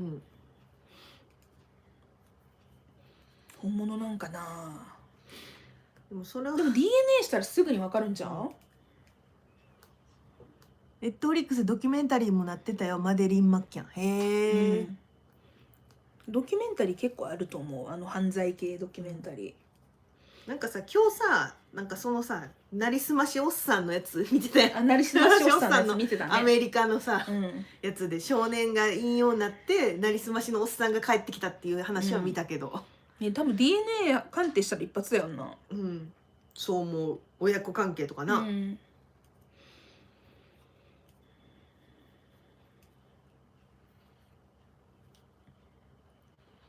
ジョン・ベネちゃんは結局誰に殺されたジョンベネの？事件ね。あれね、本当誰が犯人なんだろうね。確かに。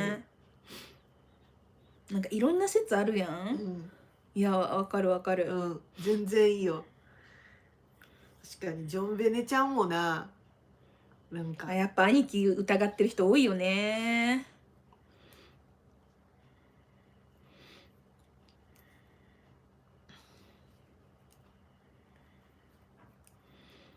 だって今日さピが見てたさ、うんアメリカのなりすましさおっさんのさ、うん話も多分家族っぽか家族が家さ族による犯行そなんやろな。こっぽい感じだったからさ、やっぱ家族って結構怪しいよな。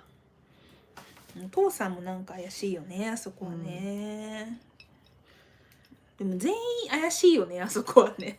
ジョン・ベネちゃんは、なんかジョン・ベネちゃんのネトフリのさ、なんかドキュメンタリーじゃないけど、なんていうんやろあれ、すごくドキュメンタリーっぽい再現ドラマみたいなの見たよね、見一緒に。たと思う。でもあんま覚えてないけど、うんお父さんが犯人が分かったとちょっと前に言ってたよ。秘密結社にさらわれてちょめちょめ。お父さんなん？あ、お父さんが犯人が分かったって言ってるんか。そういうことか。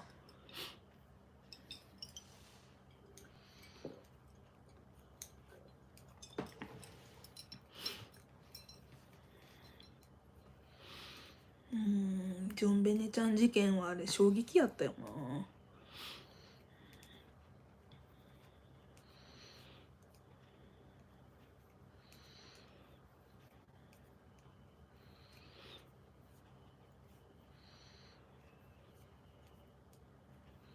でも家族やっぱちょっと怪しいよね。それこのさっきさやさんが言ってたマデリンちゃん事件も結構家族がさ、いろいろ批判されたりしてたから、にゃんこさんも兄だと思うって。そうなんや。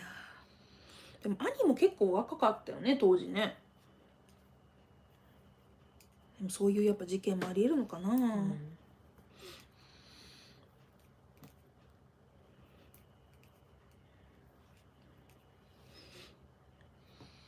タロットカードで占ってもらうとかそれ違う人言われるから。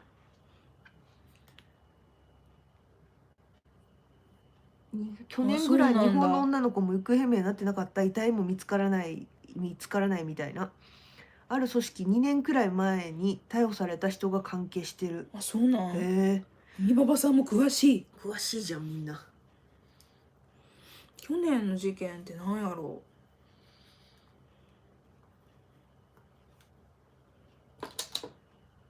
みばばさんすごい情報、ちょっとこのジョン・ベネちゃん事件深掘りしよう。タラット事件もの続報もTikToker の TikToker ね。続報。そうだからその人がさそういうことをやってるからさ、なんか名前を出しちゃうとさ、なんかその人のとこに売名行為みたいになっちゃうから見に行ったらさ、なんか逆にな、また人気出ちゃうし。そうそう、いやよくないから。探偵マイザキャンプ場で行方不明になった子かもな。なんかあったような。でもキャンプ場なんか山で行方不明になった子は見つかったんやったよね確か。そうなの？遺体として見つかったっていう子おったやん。その子ではないのか。最近なんかちゃんとニュース終えてないからな。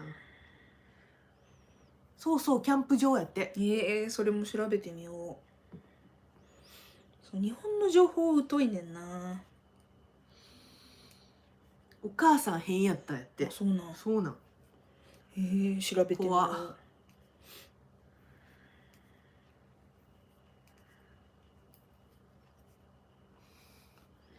あ、お猫さん、こんにちは。こんにちはコメント欄が捜査官だらけのようになってる。最近日本も変な事件本当多い。確かに。多いね。だってなんかさ、山とか行ったらさ、わらび取り事件とかそんなんばっかり思い出しちゃうけど、確かに。山菜取り事件みたいなのあったやん。ね、昔ね。まあ日本は逆に平和すぎて平和ボケしてしまっているところあるもんね。そうそう、この人悪い人ってやつあったよね。そう。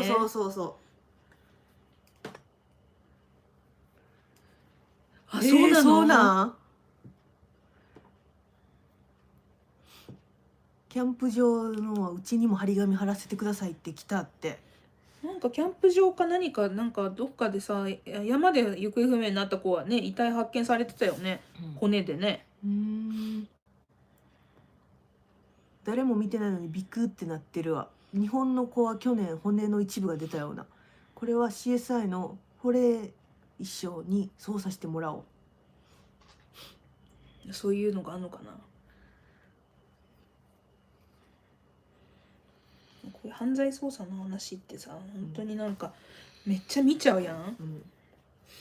何なんだろうね、グッとなっちゃう感。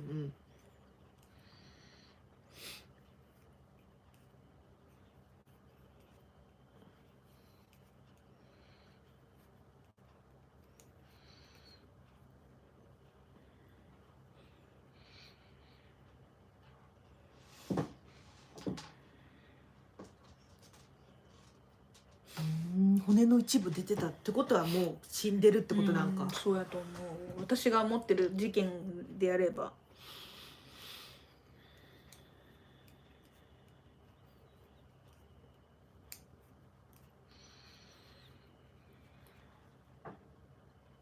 日本未解決妊婦の腹の中に黒電話入れられたのが気になってる。名古屋のやつ知ってる。で赤ちゃんはさ生きてたんやんな確か。どうやった赤ちゃん確か生きてたと思うで。お母さんは死んだけど。殺人事件謎解きキット途中で行き詰まってる件。そんなのがあるんだ。そうなんや。片方の靴が見つかったとかでしたっけ。最近うちの夫がトイレに入っている際に隙にうちの2歳児とかが勝手に靴を履いて玄関から家の外に出てドア前に立っていたらしくヒヤッとしたそうです。気をつけないとこうやって子供はすぐ行方不明になるなと思いました。それは怖いね、おでこさんね。だってさ、何やっけ40秒とか30秒でいなくなった事件とかあるやん。見つかってない事件、男の子がね。今でもさあるやん。これは怖いわ。ちゃんがすぐ家勝手に出ちゃうのは怖いわ。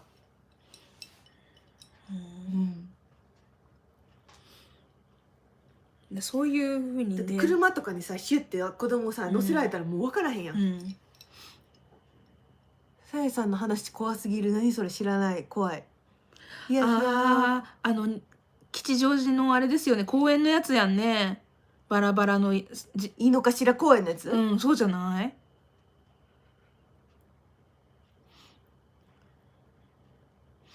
なんかあれ組織的なものちゃうかって言われてるよね。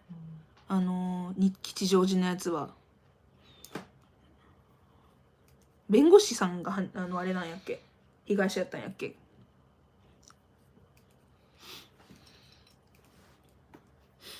でも琵琶湖バラバラ事件もなだいぶ進んだよ。そうやな、あれな、琵琶湖のバラバラ事件もあれ怖いよな、闇深いよな。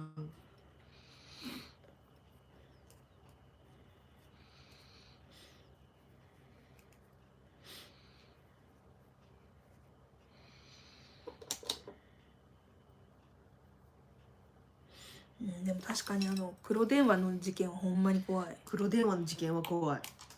マリコナン。マリコナン。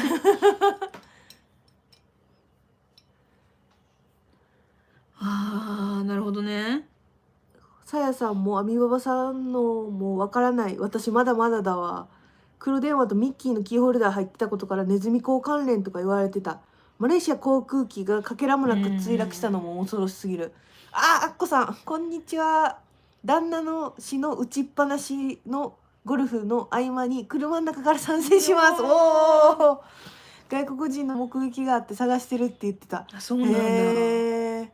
今ねアッコさんも多分好きだと思うけど事件簿事件簿の話になってます。昔の未解決事件とか。子供は基本振り返るともういないよって。怖いね。確かに。子供がいなくなる系はほんまに怖いし不安やし。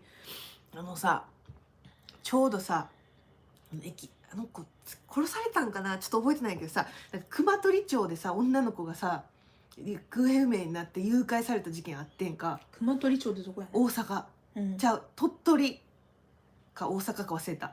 でその時なちょうどな熊取駅伝っていうの出てて、でその熊取町に行ってて、で行ってた先でニュースでガンガンちょうど熊取町で女の子が誘拐されてますみたいになってて、高校生の時。あ、もうじゃあそのちょうど起きてそのる時に時に駅伝走りに行ってて、だからもう駅伝どころじゃなくて、まあ駅伝走ったけど駅伝どころじゃなくて、そんな女の子誘拐されてるのに自分らは駅伝ってみたいな、なんか温度差あった。駅伝走ったけどね、それめっちゃだから熊取町女の子誘拐とか調べたら出てくると思う。うわー、知らんかったそれ。そうあったよね。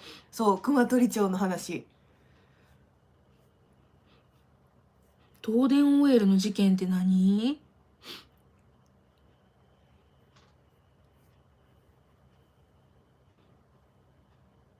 どうやってどこから黒電話がお腹に入ってだからお腹を切り裂いて切り裂いて貼ってんの切り裂いて電話をぶち込んだって話、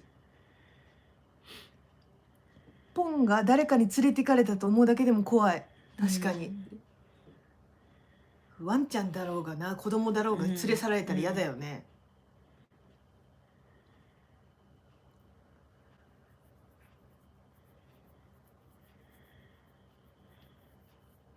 でもびっくりするくらいさ、行方不明事件って多いやん、ニュースになってないやつとかさ、解決しないやつでも、ごめんね鼻かまして、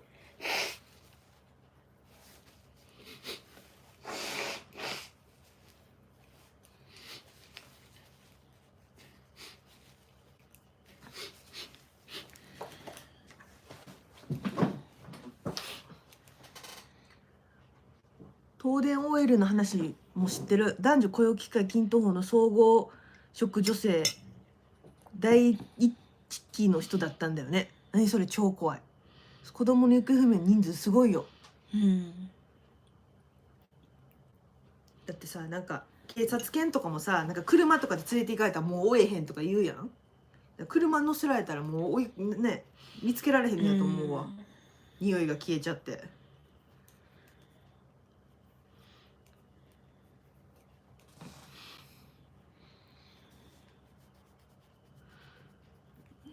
OL のやつ怖いな。以前幼稚園の先生だったのですがクラスの子が気づいたら一人足りなくて冷や汗ダラダラになったことがあります。園庭で滑り台してました。よかったよかった。うわそれはもう冷や汗すごいな、そうすごい行方不明者数って多いんだよね。そんなにってくらいいるよな、なんかそんだけさの家族がさ、ヒヤヒヤしたり、なんか帰ってこないことを心配したりしてるんやと思ったらもうなんかいたたまれない気持ちになるもんな、そうなんだ。なんでインド人の人が捕まってたの？へえ。東電 OL の事件知らんわ。見たら思い出すかもしれへんけどパッと今分からへんわ。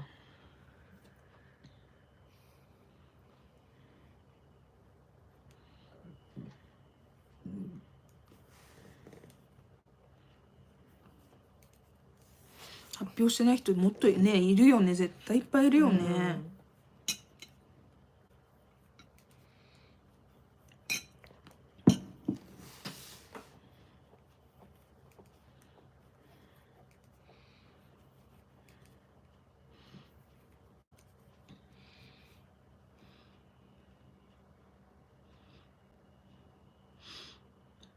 へえ。そういう話があるんだ。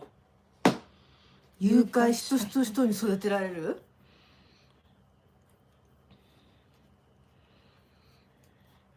でもそういう子もいるわけやん、現実に。いそうだね。だってだって監禁の事件とかだってめっちゃあるやん。その20年間監禁してましたとかさ。アミババさんなんか意味深だな。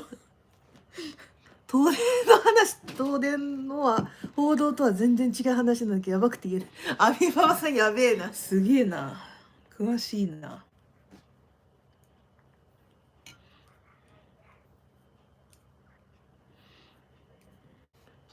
アミババさんあって話聞きたすぎる。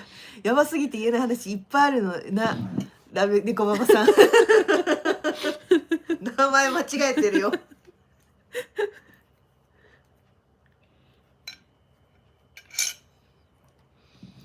めっちゃ美味しい。よかった。ちょっといろいろア聞きたいな。ミババオフ会してほしい。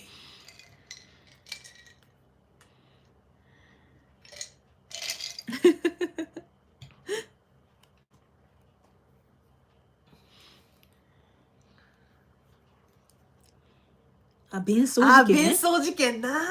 あれもなんかね、ちょっとね、闇深い話だよね。なんか殺され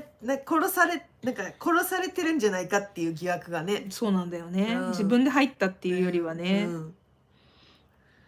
あれめっちゃ怖い。ゾッとする。あれゾッとする調べたらゾ話よなッとする。弁装事件で調べたら出てくるよ、しのしのさん。長男2歳の時にショッピングモールで迷子になった際探す時心臓バクバクしました、トイレに連れ込まれてたりとかしたら見つけられないし結局ゲーセンで UFO キャッチャーのボタンを押して遊んでましたがよかったけどね。あれも裏があるとかなんとか怖いよね。調べてみる。あれじゃなかった発電所を作るか作らないかで反対運動をしてた人なんだよね確か、その見つかった人が弁装の中で。だからそういうもうちょっと大きな組織的な大きな組織でなんか丸め込まれたんちゃうかみたいな、なんか反対してた人やから、こう口封じじゃないけどさ、そういう話もあるよね。なんかスーパー今このさおでこさんのやつ読んで思い出したんやけど、なんかそのロリコンのさ人がさ、スーパーにいる女の子、自分でトイレに行こうとした女の子なのか分かんないけど、をなんか誰でもトイレに連れ込んで、トイレの中でさもう殺害してリュックに入れてさ逃走したっていう事件もあったよね。あったっけ？あった。でお父さんがさ待っててもさ出てこない時に、ようやく誰でもトイレ開いたなと思ったらリュックの男が出てきたからあれ違うのかみたいなさ。発電所のことと選挙とか絡み合ってるんだよね。確かそうだったね。そうか選挙のことかもしらん。発電所じゃなくて、そういう大体大物が関わってるね。関わってるな。さてはトイレからさらったやつあったね。あったね。私も小さい時弟と秋葉原で迷子になって知らないカップルが警察に連れてってくれてなんとかなったけどお母さん謝礼金みたいなの渡してたわ、親は気が気じゃないんだねって。いやよかったよ本当に、いい人にさ兄弟もよかったよ。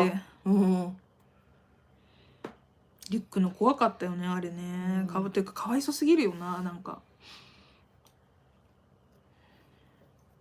リュックので思い出したけどさ、最近聞いてた事件でさ、なんかお受験のやつでさリュックに入れてさ、お受験のさなんかなんやっけ、お母さんお受験同士幼稚園受験同士のお母さん同士でその女の子のことその違う家の女の子のことをなんかその子がいいひんかったらなんかこうなんていうの自慢つかみんなに人気があるお母さんのことをちょっと妬んでて、でその同じ学校に進んだらまずっと付き合わなきゃいけないからっていうので、ずっと付き合わなきゃいけなくてこの子供がいいひんかったらいいんやってなってその幼稚園の子を殺しちゃって、でその殺してなんかリュックにその子を入れて、で自転車のカゴかなんかにリュック積んでこう走ってる時に私の子見なかったみたいなそのお母さんに言われて知らないとか言ってね、あれ怖いなっていうこう事件もあった。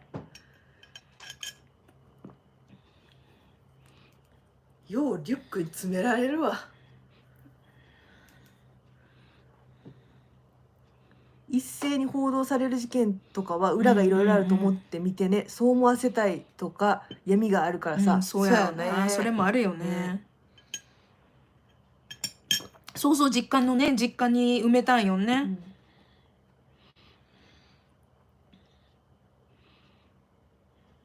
そうそう、あ、そのさっきの幼稚園のやつやな。そう幼稚園のやつそうそう幼稚園のやつ実家に埋めてたの。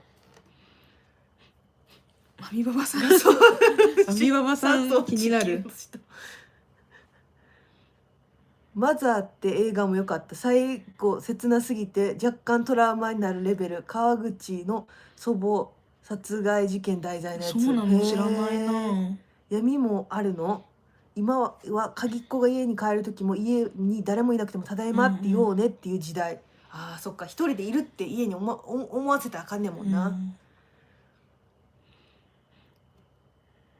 どっち系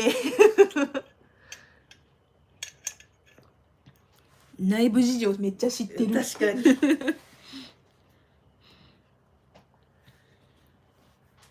スシローペロペロ事件も変すぎる。アミババさんなんか深い発言。アミババさんの何者感がすごいな。確かに。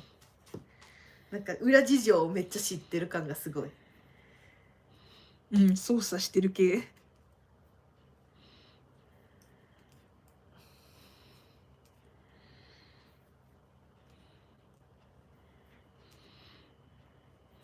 なんかでも鍵っ子、私もほら子供の時さずっと鍵っ子やったからさ、今思えば。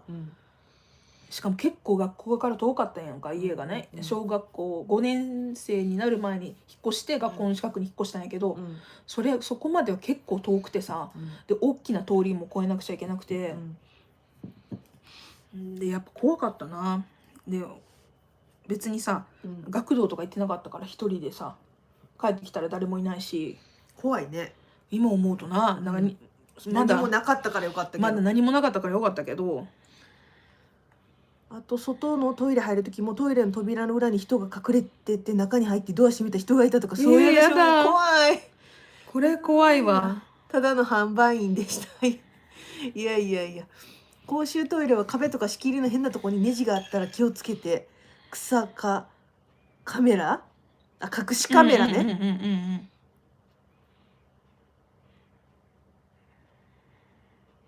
いや、販売員は表の顔だな、みばばさん。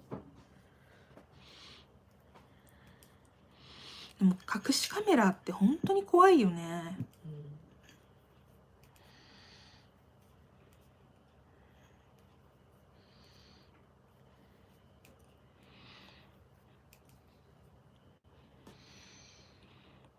しかも変な風にさ、なんていうの、やっぱ怪しいものに使うカメラだからさ、なんか表だってさ広告出せないやん。でそうするとさ、私のその普通の昼間の仕事って言ったらいいの、編み物じゃない方の普通の仕事のね、で運営してるサービスがあるんやけど、なんかそこのサービスにね、なんか変な広告とか載せてくるのよ、カメラ販売の人とかが。でそれ取り締まったりしないといけないんだけど、ほんまにスケッチーというか、なんていうの、なんか隠しカメラ的な、隠しカメラの広告みたいなのをね、貼り付けてくんだけど、書いてあることがもうなんかほんまに怪しいんだよ、広告で。それをいちいちな削除したりさ、取り締まったりしなきゃいけないんやけど、もうそれもうこういうのを買ってる人がいるんやろうなって思うのもなんか嫌なんやっていう。50段に行ったから色変える、カメラだらけやん。どこかもお茶沸かす時間もったいなくて水割りにしたわ楽しすぎるライブよかった楽しんでもらえたら嬉しい。でもお茶も沸かしてね、お湯沸かしてね。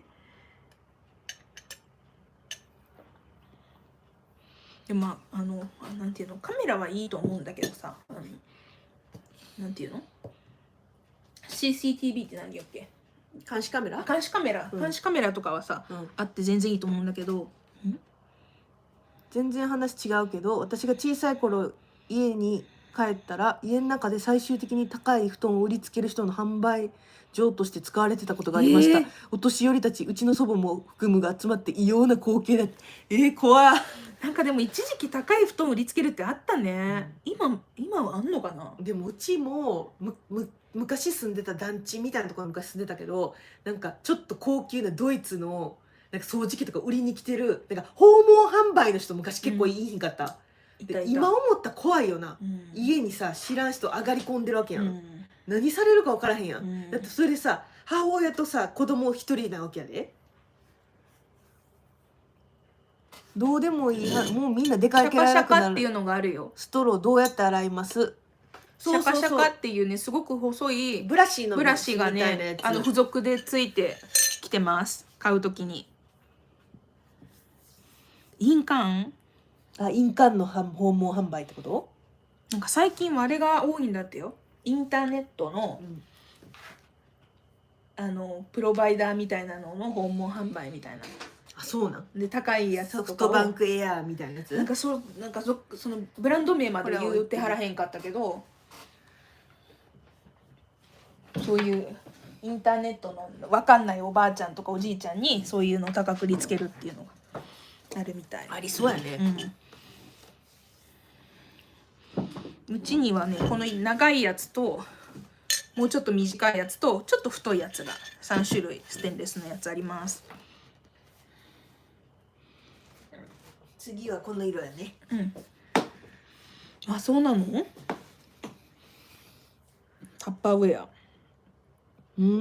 そうなんや。知らんかった。白アル駆除の詐欺にあったおばあさんの話この前聞いた。うちそれ来た帰れって言った。訪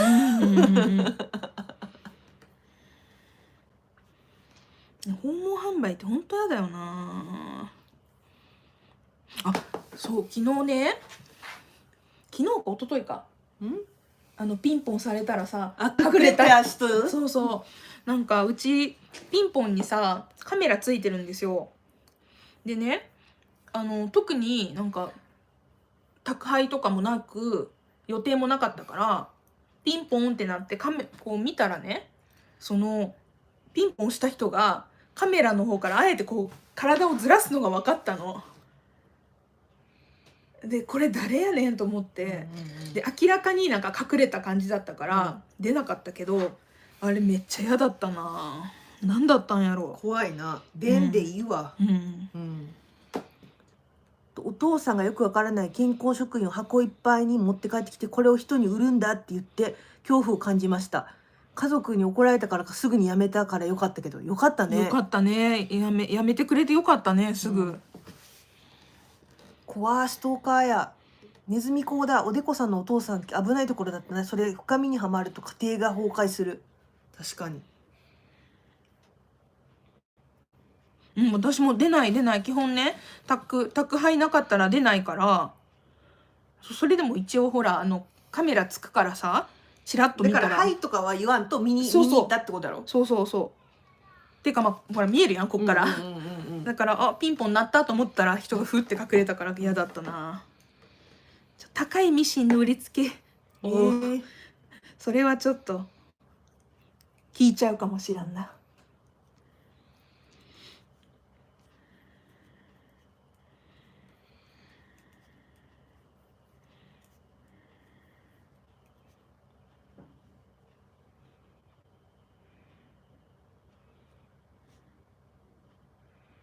共同玄関開けてくださいとか言うねん。やだそれ出て何かあったら怖いから出なくて正解。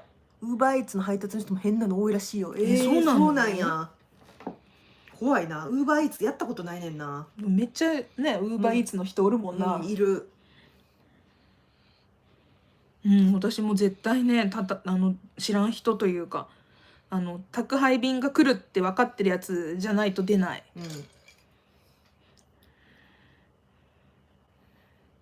ウーバーちょっと怖いよね。使ったことないけど。だって誰がやってるか分からへんもんな。ウーバーの人とかさ。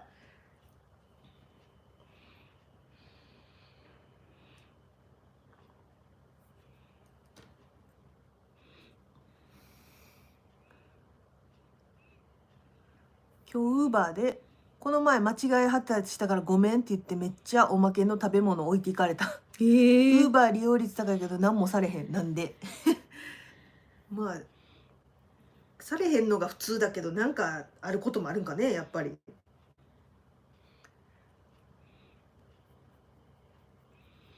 怖いね。夜遅くに水道の点検とか絶対ないよね。あ、そうやね。出ないで正解。本当に大事なことなら何か手紙とか入れていくはず。確かに。夜遅くに水道の点検とか言って男女の2人組が来て撃退してやった後で、後に近所で問題になってるの聞いた。怖すぎこう水道の点検とかおかしいやろ、夜遅くに。コロナで置き配が普通になったからそれは良かった。点検で来ました系の人、嘘ついて家入ってくる人の話もよく聞くね。あゆばばさんの撃退法気になる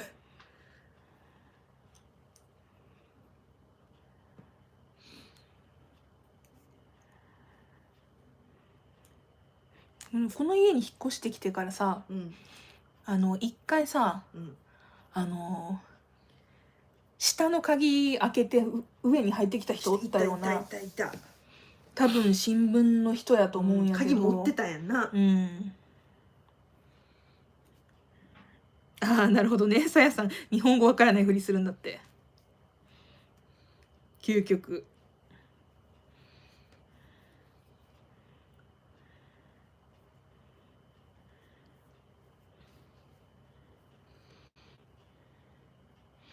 ストーカーみたいなことする配達員もいるらしい。ウーバー。へえ。だからやっぱ出ないが一番だね。でもウーバーはそっか、出るしかないか頼んでるから。泉さん殺すなら犯してって言うわアホすぎてすまんって。まあでも生きるのが大事やもんな。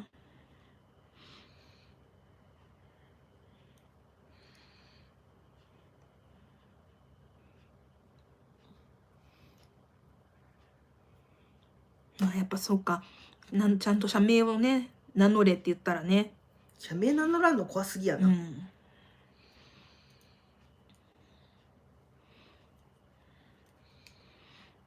しかも大体さ水道の点検とかさ、なんかうちらもさ2年に1回くらいあるけどさ、ちゃんとさなんか事前になんか来ますみたいな紙が来て、でそこで予約をちゃんとして、っていう風になるよね。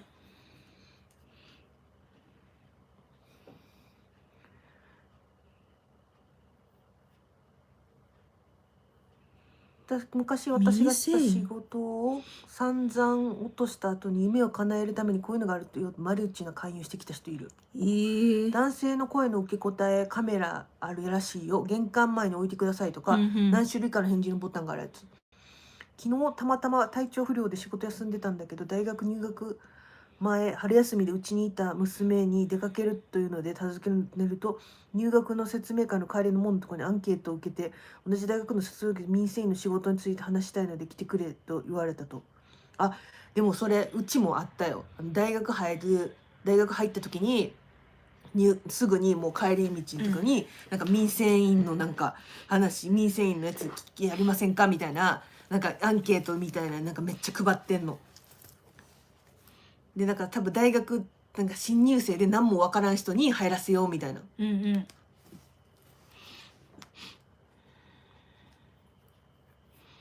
関係ないけど電話番号聞いてから入ってもらうで、これマジな話。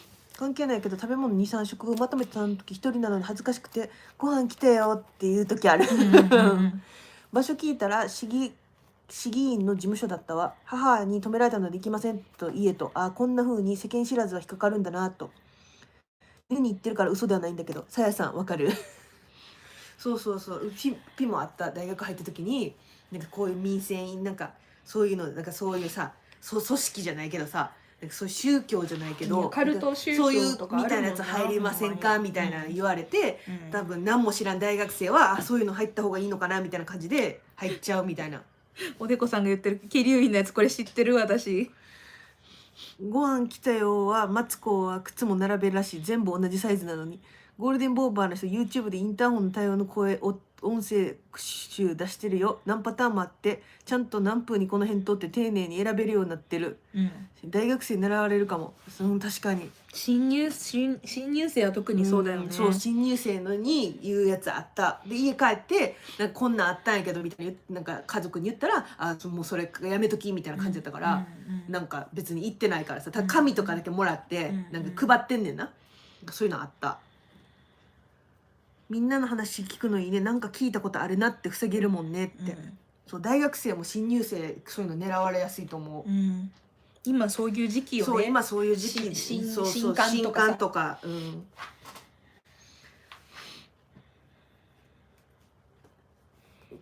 でも昔やったらさ新刊で一気飲みさせて死んだとかあったけどもうそういうのって禁止になってんのかな今やったら。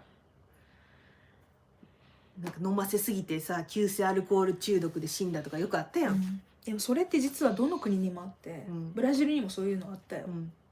やっぱり新入生たちが来るやん、でそうするとやっぱみんなでパーティーとかしてそこで、新入生死んじゃうとかさ、エホバの人紅茶売りながら来たな。そうなの日曜日によく来るね。そううちもエホバの人もピンポンよく来るからもう出てない。若い子っておしゃれしてる。お酒離れか。なんかそれ聞いたことあるかも。お酒離れしてるって。化粧品の無料モニターの言葉に惹かれてついてったらロッカーにカバンと携帯しまわれて契約するまで出られない系だった。20歳頃の話泣くかと思って、やばい。怖いね。エビニッティングさんこんにちは。ちょっと今ねなんかね事件系の話をしてます。あっこやばい。それは怖いね。それは怖いわ。なんかちょっと怖い系だとさ、以前ねどこまで言っていいのかな、ナチュラルちょっと名前は出さへんねんけど、なんかね以前ピケさんのママと一緒にね喫茶店みたいなのをちょっとやってた時があって、でそこに来たお客さんがねちょっとそういう系のなんか新興宗教なのかネズミ講なのかよくわからないんやけど、そういう人がいはって、なんかその会議をねカフェでやってはって、カフェでねやってはったっていうことがあったんやんか。でママとかがもうちょっと出かけるっていうか言いなくなって、うちらだけになった時に店番をしなくちゃいけないことがあったんだよね。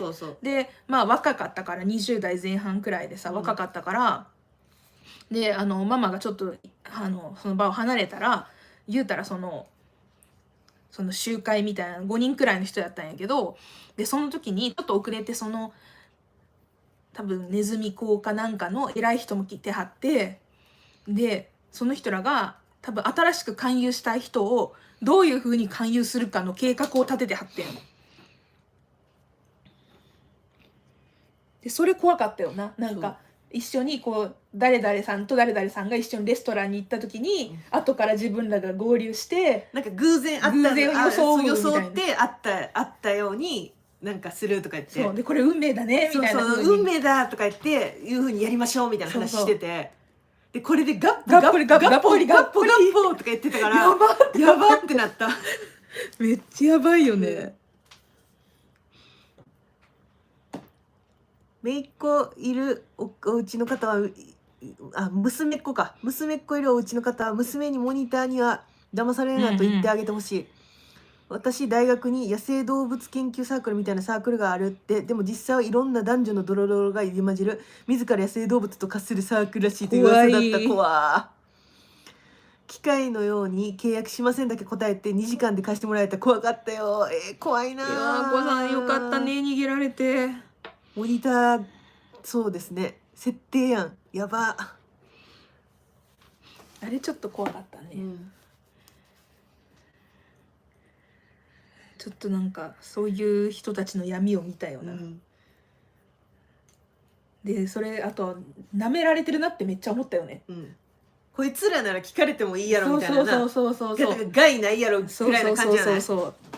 だからね、ママがいた時は喋らんかったのに、そういうことは。そうそママがいなくなった途端、う、うん、楽器だけだったら大丈夫やろみたいなそうな。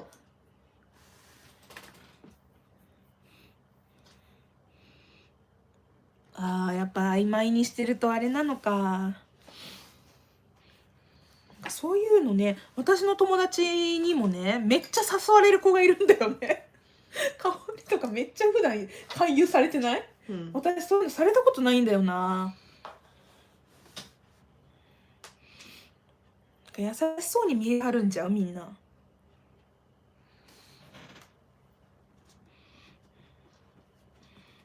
うん、そう、あの時はね、なんか裏表があって怖いなって思ったよ。うん、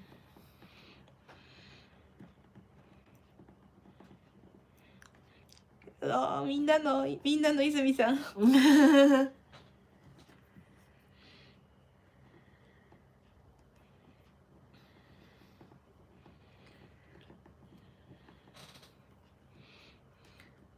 うんうんうん。やっぱちゃんと断らないとだよね。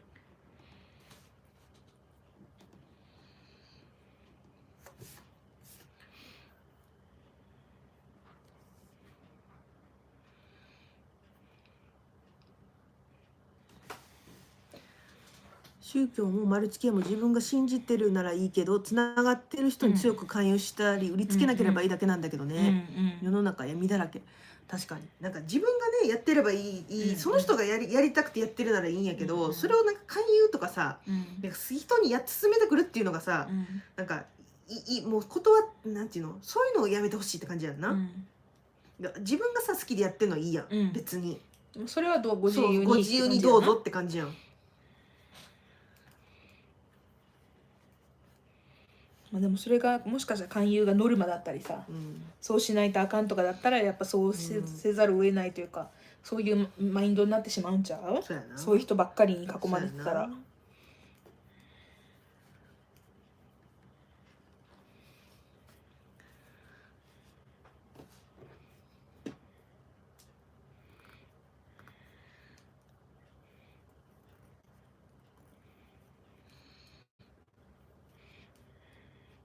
なんか私もさ、これも今思い出したんやけど、なんか尿崩症のさ入院した時にさ、あったな。なんかね、入院してた時にね、一番最初に入院してた時に1週間くらい入院したのかな、10日間くらいだったかな、なんか10日間くらい入院してたらさ、やっぱその入院病棟に若い人があんまりいなかったから、なんかね、年が近い女の人と仲良くなって、仲良くなったっていうのはちょっとお話しする時、ご飯とかの時にお話しするくらいだったんやけど、でその若い女の人の同室だったおばあちゃんがねおってね、でそのおばあちゃん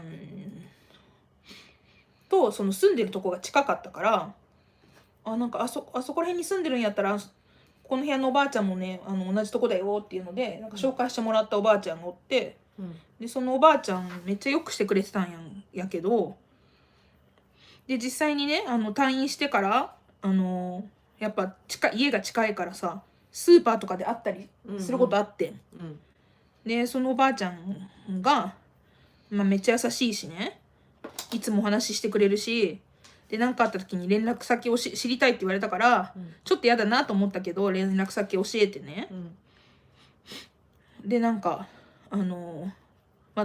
最初は特に何も連絡なかったんやけど、何回かやっぱ顔を合わせてたらさ、なんかお茶しようって言われても普通にお茶やと思うやん、でそのおばあちゃんもなんかブラジルになんかルーツがある人でね、その日系関係の方で、逆にブラジルで生まれてこっちに戻ってきたみたいなタイプやったから、なんかそういう話もできたらいいねみたいなんで言ってくれてたんやけど、そのおばあちゃんと実際にお茶してみたら宗教の勧誘だったっていうことがあって、あれめっちゃショックやった。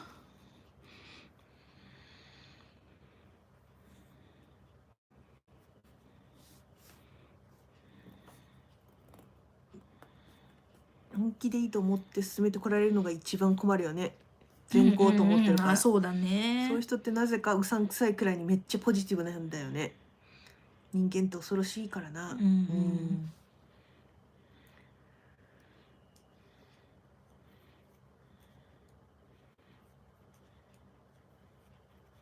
でそのおばあちゃんには宗教に誘われてからもう電話とか全部一切拒否して、もうねたまにスーパーで見かけてもおばあちゃんとは顔合わせないようにしてます。それショック、悲しい。そういう一度仲良くなって落とされるの悲しい。そうそう、ポジティブだし、なんかすごいなと思ったのにね。なんかいい感じ、そういうなんかご縁があっていいおばあちゃんがいるみたいな話最初してたんやんな、うん2人で。でもで言ってくるけど、多分宗教の勧誘ちゃうかなと思うとか言ってて、そう言ったら感じてたんだよね多分ね。そうそうで言ったらやっぱそうやったみたいなこと言ってて、あ、そっかって言ってなんか残念やねっていう話をしたん覚えてるわ。で、家にあげるのやっぱ怖いから、近所のカフェにして家まで特定されるのは嫌やからっていう話でな。どの辺に住んでんのとかめっちゃ聞かれたけど、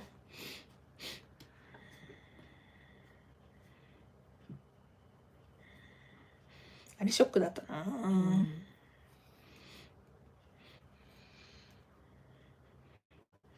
今ふと思ったんだけど、だからおばあちゃんに紹介してくれてたさ、年が近かったお姉さんも実は同じ宗教の人だったんかもしれへんじゃん。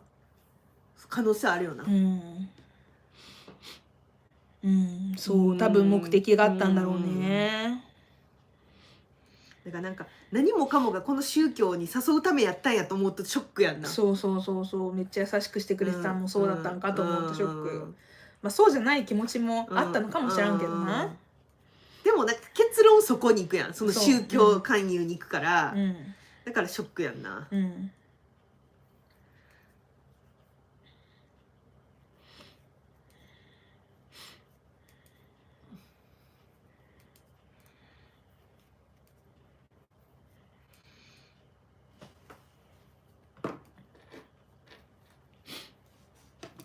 でもここ数年ちょっと見てないからおばあちゃんまだ生きてはるのやろうか。どこまで信じるかすごい難しいわ。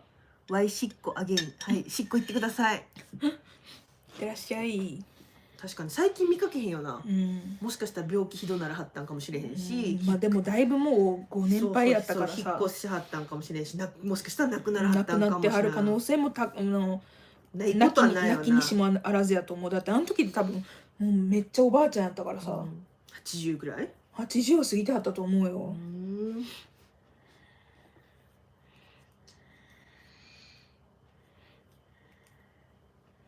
今日ミニライブしようとか言ってたのにもうめっちゃ喋ってもうた。そうやろ。いや知ってたんや。絶対ミニライブにならへんでって。そうやろ。お散歩してる時にな。お散歩してる時ミニライブしようかねとか言って。今日はミニライブ30分ぐらいとか言って全然だ。いや知ってた。ミニライブにならんのは知ってた。人間不信になるわな。ほんまやな。人間不信になっちゃうよね。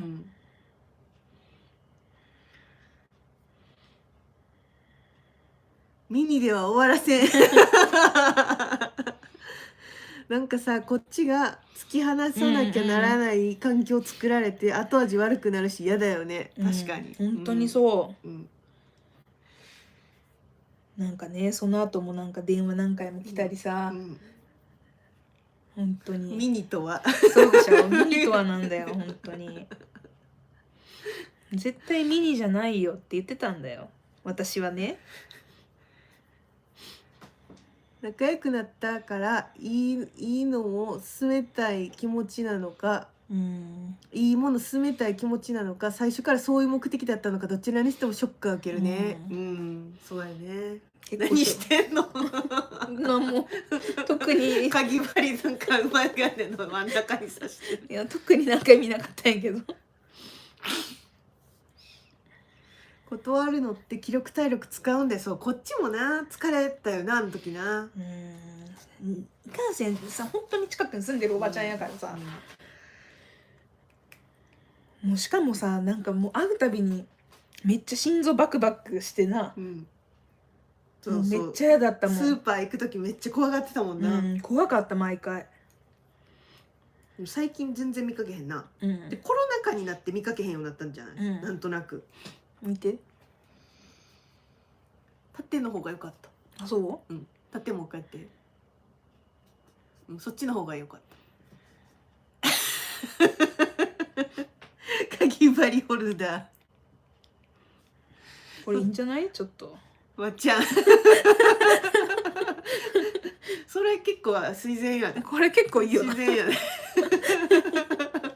シュッ。よく使うやつシュッみたいな。メガネユーザーぜメガネひユーザー真似していいよ。あっこさんできるやん。ごめんねメガネユーザー真似してくれ。くでだって。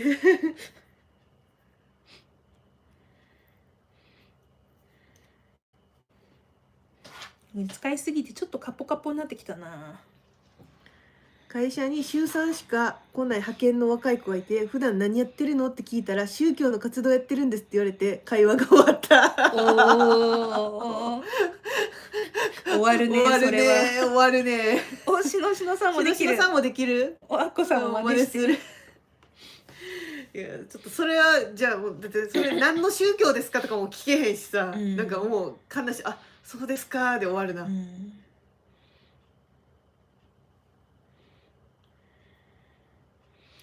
確かにすごいね、そこ逆に言うことがすごいな。30分でライブ終わられたら困る人続出。受けるマリコさんのとこの派遣。あへえ。あってなるよね。あそうなんですかって終わっちゃうわ。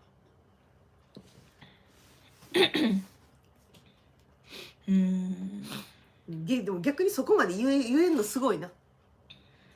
うち家の近くに某宗教の学校があるのだけど、ここに通う子たちはみんなその宗教を信じて通ってるのかな、健やかに育ってくるよっていう複雑な気持ちでいつも眺めてる。確かに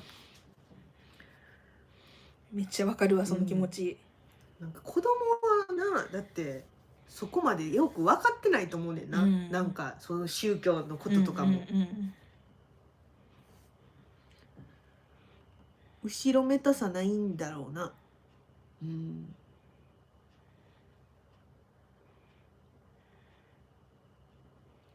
確かにどういうさ、なんか授業っていうかさ、その宗教のさ、なんかその信仰心みたいなのとか刷り込まれていくのかしらね。なんかどんな感じなのな、そういう学校とか。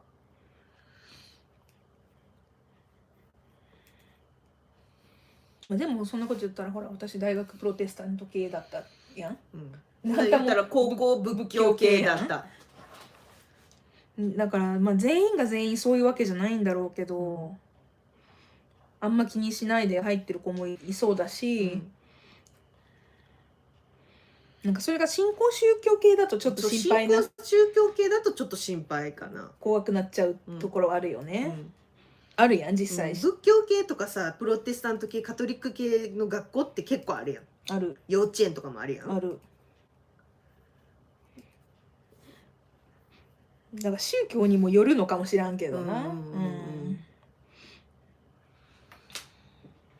プロテスタント系女子校通ってたけど信仰も強制されないし、まあ礼拝したりするくらいで道徳も学べたしよかったよ。私もそう大学はプロテスタント系で、特にね信仰とかの強制はないけど、まあ礼拝とかあったり、まあ必須というかあれで、宗教っていうか聖書学は勉強すんねん。でもそれやっぱ聖書のことってさ、知っといたら絶対あれないやん。悪いことないからな。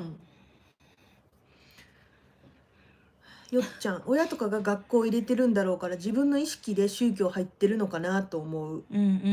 マリコさん、かぎ針ないないって探して眉間にあったわってオチ見えた。鳥さん、奈良の宗教の地で生まれ育ったのにナチュラル勧誘されてもスルースキルは持ってるよ。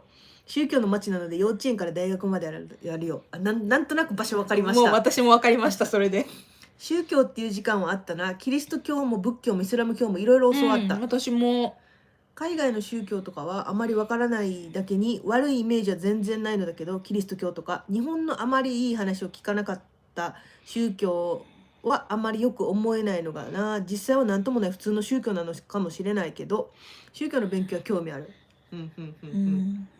私も高校は仏教系の学校だったんで、宗教の時間っていうの授業の中で2週間に1回ぐらいかな、あんまりなかったけどあって、その般若心経とかのその教えの意味とか、なんかそこの宗派を開いた人のその教えとか、なんか歴史とか、そういうのを勉強してすごい勉強になったけどね。で別に強制されへんかった、その宗教入れとかもなかったし、そういうのはなかった。そんなんは全然ない。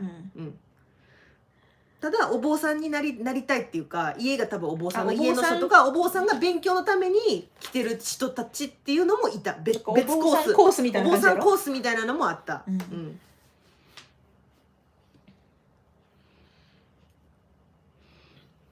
でも宗教学みたいなのある程度勉強しておいた方がいいかなとは思う。まあ世の中にいろんな宗教があるからね。そう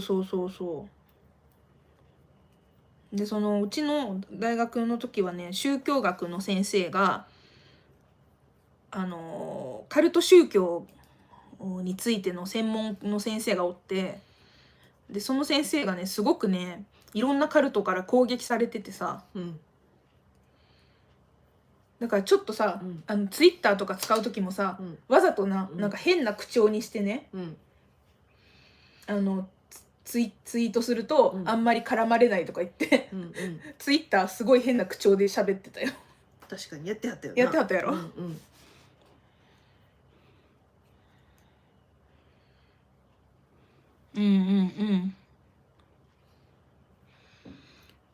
強制や買わされるのっていうのが出てくると途端にきな臭くなる。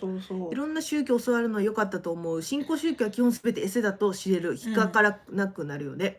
最近は統一教会が話題になったり、幸福の科学の偉い人が亡くなったり、これは全部新興宗教ってやつか。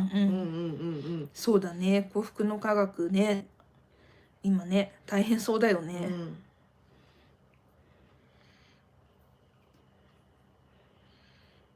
なんか教祖様が亡くなられる前というか、ニュースが出回る前、息子さんもめっちゃ揉めてるじゃない、幸福の科学の方、で自分殺されるかもしれないみたいなこと言ってたよね。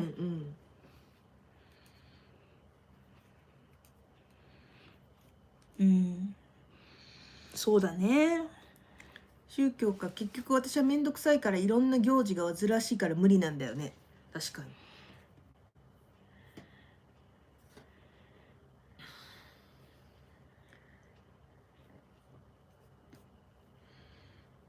なんかよく分からんけど、なんかその新興宗教とかでなんかさ、その統一教会とかもさ、なんかそうか知らんけど、なんかお布施みたいな感じでさ、なんかめっちゃさ家の財産っていうかさ、お金とかをさいっぱい寄付してるっていうイメージがあるからさ、なんかそんな余裕は私にはないと思っちゃう。ないそこまでのめっちゃ借金してとかいうそう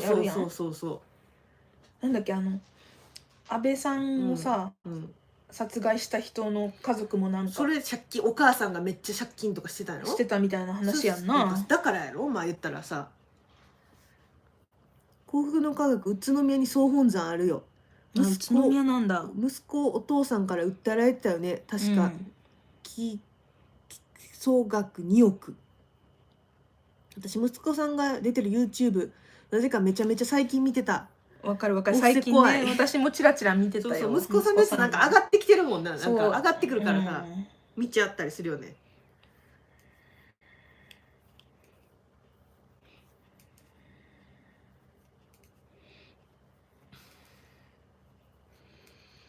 結構見てる人仲間多いな。旦那氏打ちっぱなしから帰ってきてしまった。続きはアーカイブ見るね。あっこさんありがとう。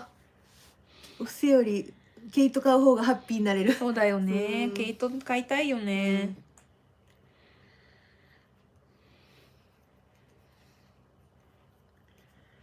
でも布施よりも YouTube のすぐそうね。本当にそう、なんかちょっとなんか普段と違う話したらすぐなんか出てきたりするもんね。そ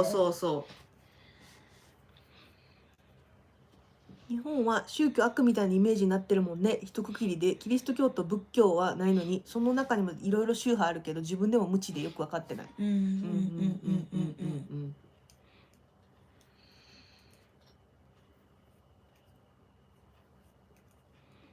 これ難しいとこだよね、本当に。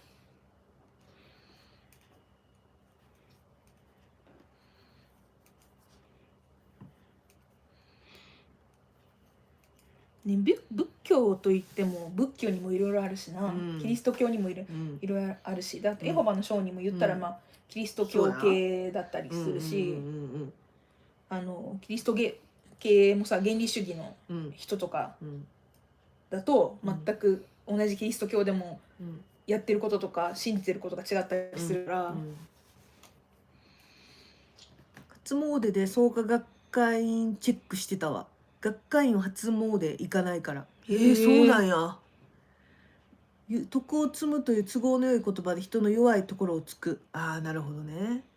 友達で何回断っても説教を聞きに行こうって誘ってくる子いたわ。そういえば忘れてた。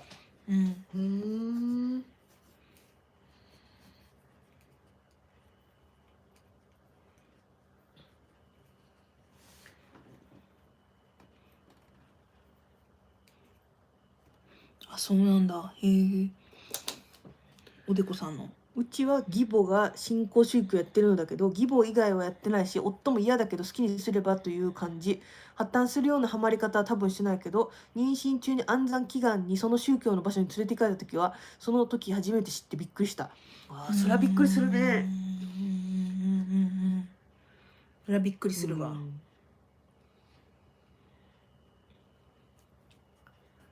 なんか強制とかしてこうへんかったらいいけどね、なんかそのやれとかさ、まあでもその安産祈願もまあ多分良かれと思ってなやってくれてはることなんやろうけど、それがなんかすごいさ、おでこさんが不快になるようなこととかさ、そういうことだったら嫌だなって思うし、そうだな、って思っちゃう。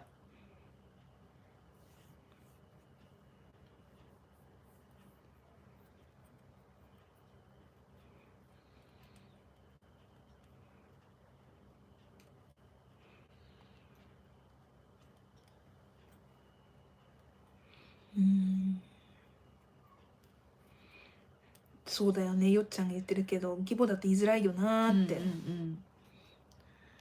友達の義母もネズミ子でいつも調理器具とか勧められて困るって言ってた。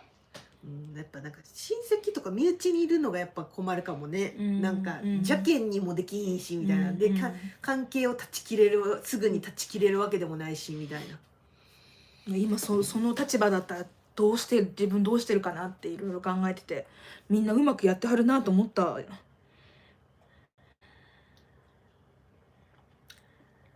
だって今さ、こういうさ新興宗教ちょっと怖いねって話してるけどさ、例えばこのさ YouTube 聞いてくれてる人の中にさ、その新興宗教の人いるかもしれへんやんって思うからさ、そんなにさめちゃくちゃなこともさ、言ったらその人でさ信じてることやからかわいそうやしなとかも思うし、勧誘はしてこないから大丈夫だけど正直引いてはいる。でもそれ以外はめちゃめちゃいい人なので気にしないことにしている。なるほど。まあ、そういうふうに割り切ってお付き合いされてるってことやね。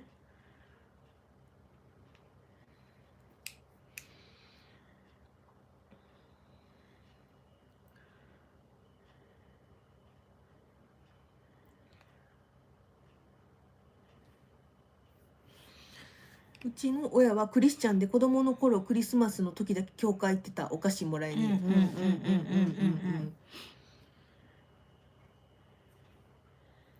だってそんなこと言ったらまっちゃんのお母とかもさ、お母ちゃんおばあちゃんがそうだね、クリスチャンやな。おばあちゃんが結構ちゃんとしたクリスチャンやったな、ちょっと編むの疲れた、ちょっと休憩、でなんか高校生くらいの時に、うちのおばあちゃんがその孫たちをみんな一斉に、洗礼させようとしたんやけど、全母が、猛抗議してなしになった。子供たちが決めることやって勝手に洗礼すなって、そう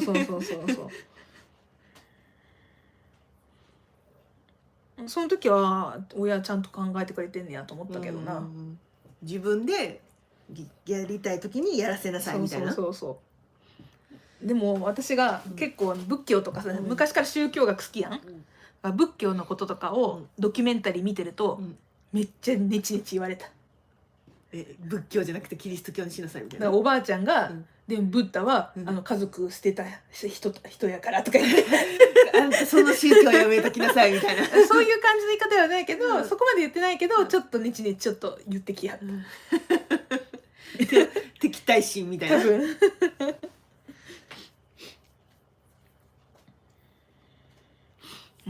あれ面白かったな。でも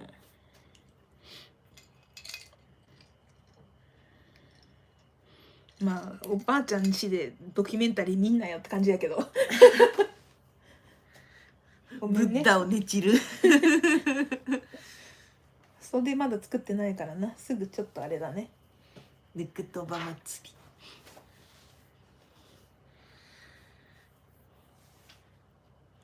あれはでもおもろかったけどな、おばあちゃんのあの反応、ヒヒってなってた。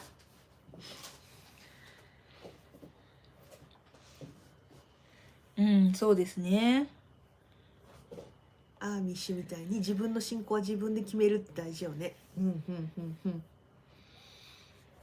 でもその場所に生まれてしまったらさ、どこまでが自分の意思かっていうところもあるよね。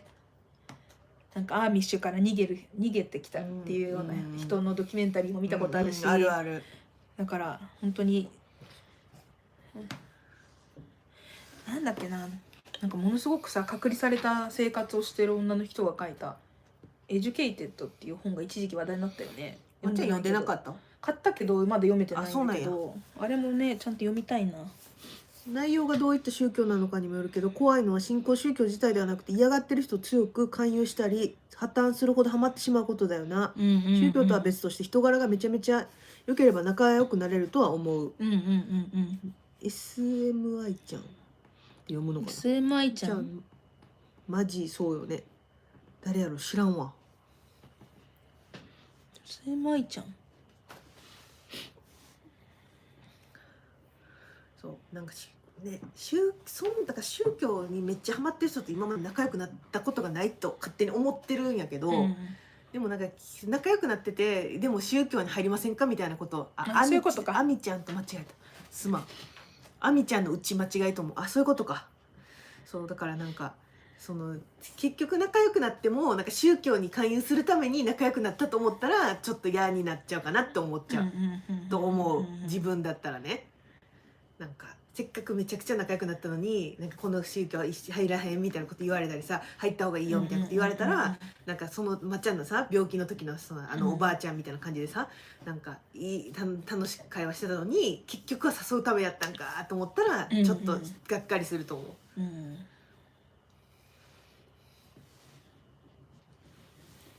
確かにおばあちゃんの時はまださ、そんな近くない人だったからいいけど、もっと近い友達とかだったらめっちゃショックやろうなと思うわ。そう思ってさ、な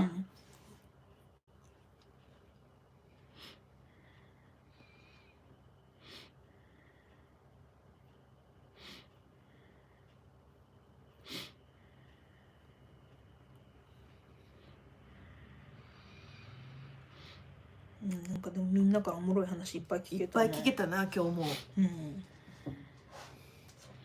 だってもうなんだかんだでさ2時間以上やってる。あら皆さん喧嘩したの？そうやな、みんなね、違うからね、それぞれで人によってはそれがなんていうのよりどころになる場合もあるからね。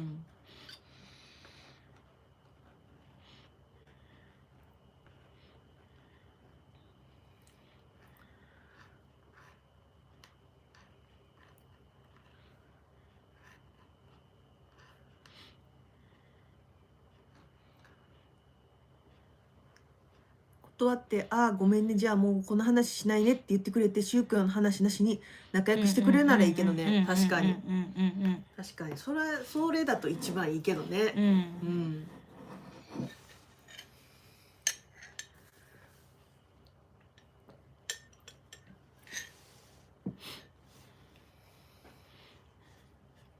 距離感よな、うんやっぱりな。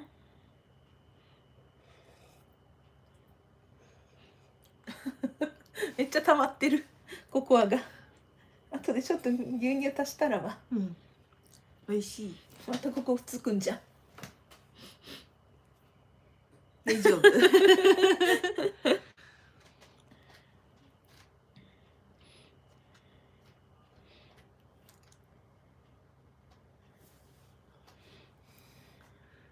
今日はなんか事件の話とかさ、宗教の話とかでなんか楽しかった。うんなんか結構踏み込んだ話でなんかみんなとできてみんなからいっぱい話聞けて面白かったな。うん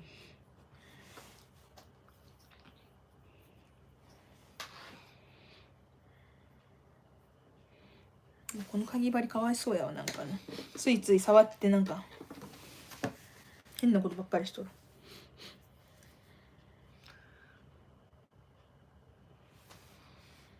あーさっきの喧嘩してた人、ヘナ染めのネズミ講にもハマってんの？へえ。おさらいしないといけない事件盛りだくさんだった。カフェオレ入れたら忘れたら冷めきてた。あーもう一回温め直して。もう一回温めよう。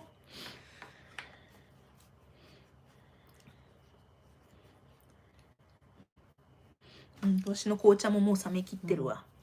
私ももう一杯お茶入れようこの後、いやーでもね私はね結構ね自分の母が結構なんかそういう新興宗教とかにハマってないんやけどハマりやすそうなタイプなんよね。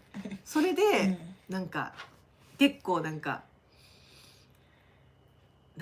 ハマったら嫌だなって思ってる。なんかその要素はある気がする。なんかちょっと注意しとかないとそうあかんよな。注意しとかないと、ちょっとほっとくと怖いよな。ほっとくとなんか怖い。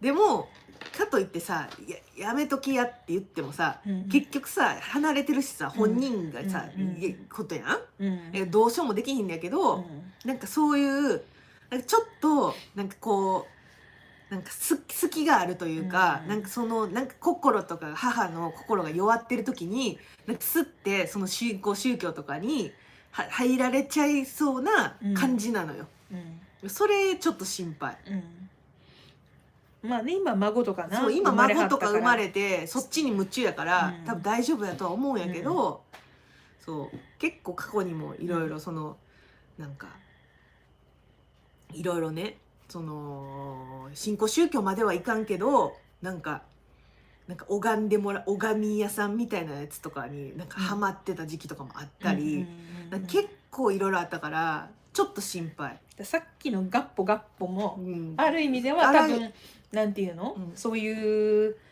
ここのお店のママだったら理解してくれるかもって思われた可能性はあるやん。そうだから集会所みたいな風にさ指摘はったけど、そう思ったよりも違ったって思ったのかもしれないしな。今日は違う意味でのちびる内容やな確かにひろひなさん私もそういうタイプだから怖いんだよな。そうだからなんかなんか普段は大丈夫なんだけど、例えば家族が誰かが例えば子供とかがそのうちの母の時もそうやったんやけど、うちの妹が子供の時病気やったのよね。もう治ってるんやけど、でその病気が結構原因不明とかでそのいつ治るかとかもよく分からへんみたいな、そういう自己免疫系の病気になってしまった時にちょっとそういう新興宗教じゃないけどそういうのハマりかけてたから、だからなんかそういう家族が自分じゃなくても家族がそういう病気になった時とか、なんかそういうのでちょっとどうしようってメンタルが弱ってる時とかに来るね、そういうわざわざ狙ってくるね、そういう人は。そういうのがやっぱそういう勘がすごいのよ。欠けてるんやろな、そういうのにな。そう不安に弱い。ホストクラブ絶対ハマるよって言われて昔連れて行かれたけど大丈夫だった。私の好きなタイプは役所広司だからホストクラブに役所広司いなくてハマらなかったよかった、役所広司いなくてよかった。私でも子供の時役所広司めっちゃイケメンだと思ってた。イケメンやんいやでも子供の時だよシャルウィーダンスとか、あの時さ多分うちら10代いってるかいってないか。シャルウィーダンス見たけどあれめっちゃいい映画やな。めっちゃかっこいいじゃん、あの時さ役所広司世界で一番かっこいい俳優と思ってた、だからそのしのしのさんもそういう多分なんか不安とか時に不安な時とかにそういうこう勧誘来るかもしれへんから、うんそこはちょっと注意かうも、んそういうの多分察知されて、うん察知すんねんなそういう人ってうまいんだよな。そううまいの。アンテナ張ってるんだよな、そう多分そうな。そうでこの人今こういうこと言えば来るやろなみたいな多分分かってるんやと思うね、だでさっきうちらも言ってたけど多分もう結構計算されたそうそう計算されてんのよ、ね、なんか、いやメソッドあんのよ多分、うん相談して相談してかっこよかったよね、うんまあかっこよかったって過去形にすんだって感じだけど、シャルウィダンス時めっちゃかっこよかったかっ、こいい。うん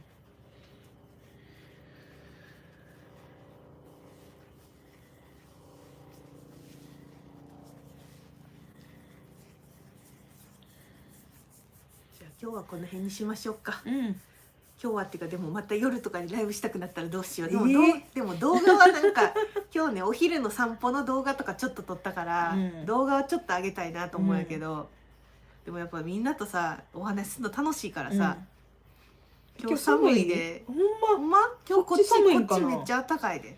こっちぬくいよ。そうこっちね朝ちょっとお散歩行った動画ちょっと撮ったから後であげようかな。落ちちゃった。いいよいいよ。ライブしてもうしてるやん今さもうさ2時間以上ライブしておかわりおかわりもうみんなみんな欲張りさんね、ライブに気づいて入ってすぐ終わらなくてよかったわ。あーアニマさんもよかった。朝ライブ頭回らし楽しかった。ありがとうございます。アンコール早い。そうでも楽しいからね、楽しんでもらえてるんやったらよかった。楽しんでもらえてるんやったらこっちも嬉しい、うんいろんな怖い話もできたし、またいろいろねお話ししましょうね。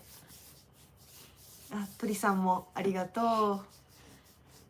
初めてね来てくださった方も楽しんでもらえてたら嬉しいです。よっちゃんもお仕事お疲れ様です。お仕事中にありがとう、また紬車の話もしてね、はい、ということでカーディガンのパターンリリース楽しみにしてますって。ありがとう、頑張ります。しのしのさんありがとう。昨夜は白パンツ履いて待ってたしありがとうございます。さやさんもありがとう。泉さんもいつもありがとう。じゃあそろそろバイバイします。じゃあまたね。けいこさんもありがとう。じゃあね。よかった。楽しく紡げたやった。よかった。ありがとう。またね。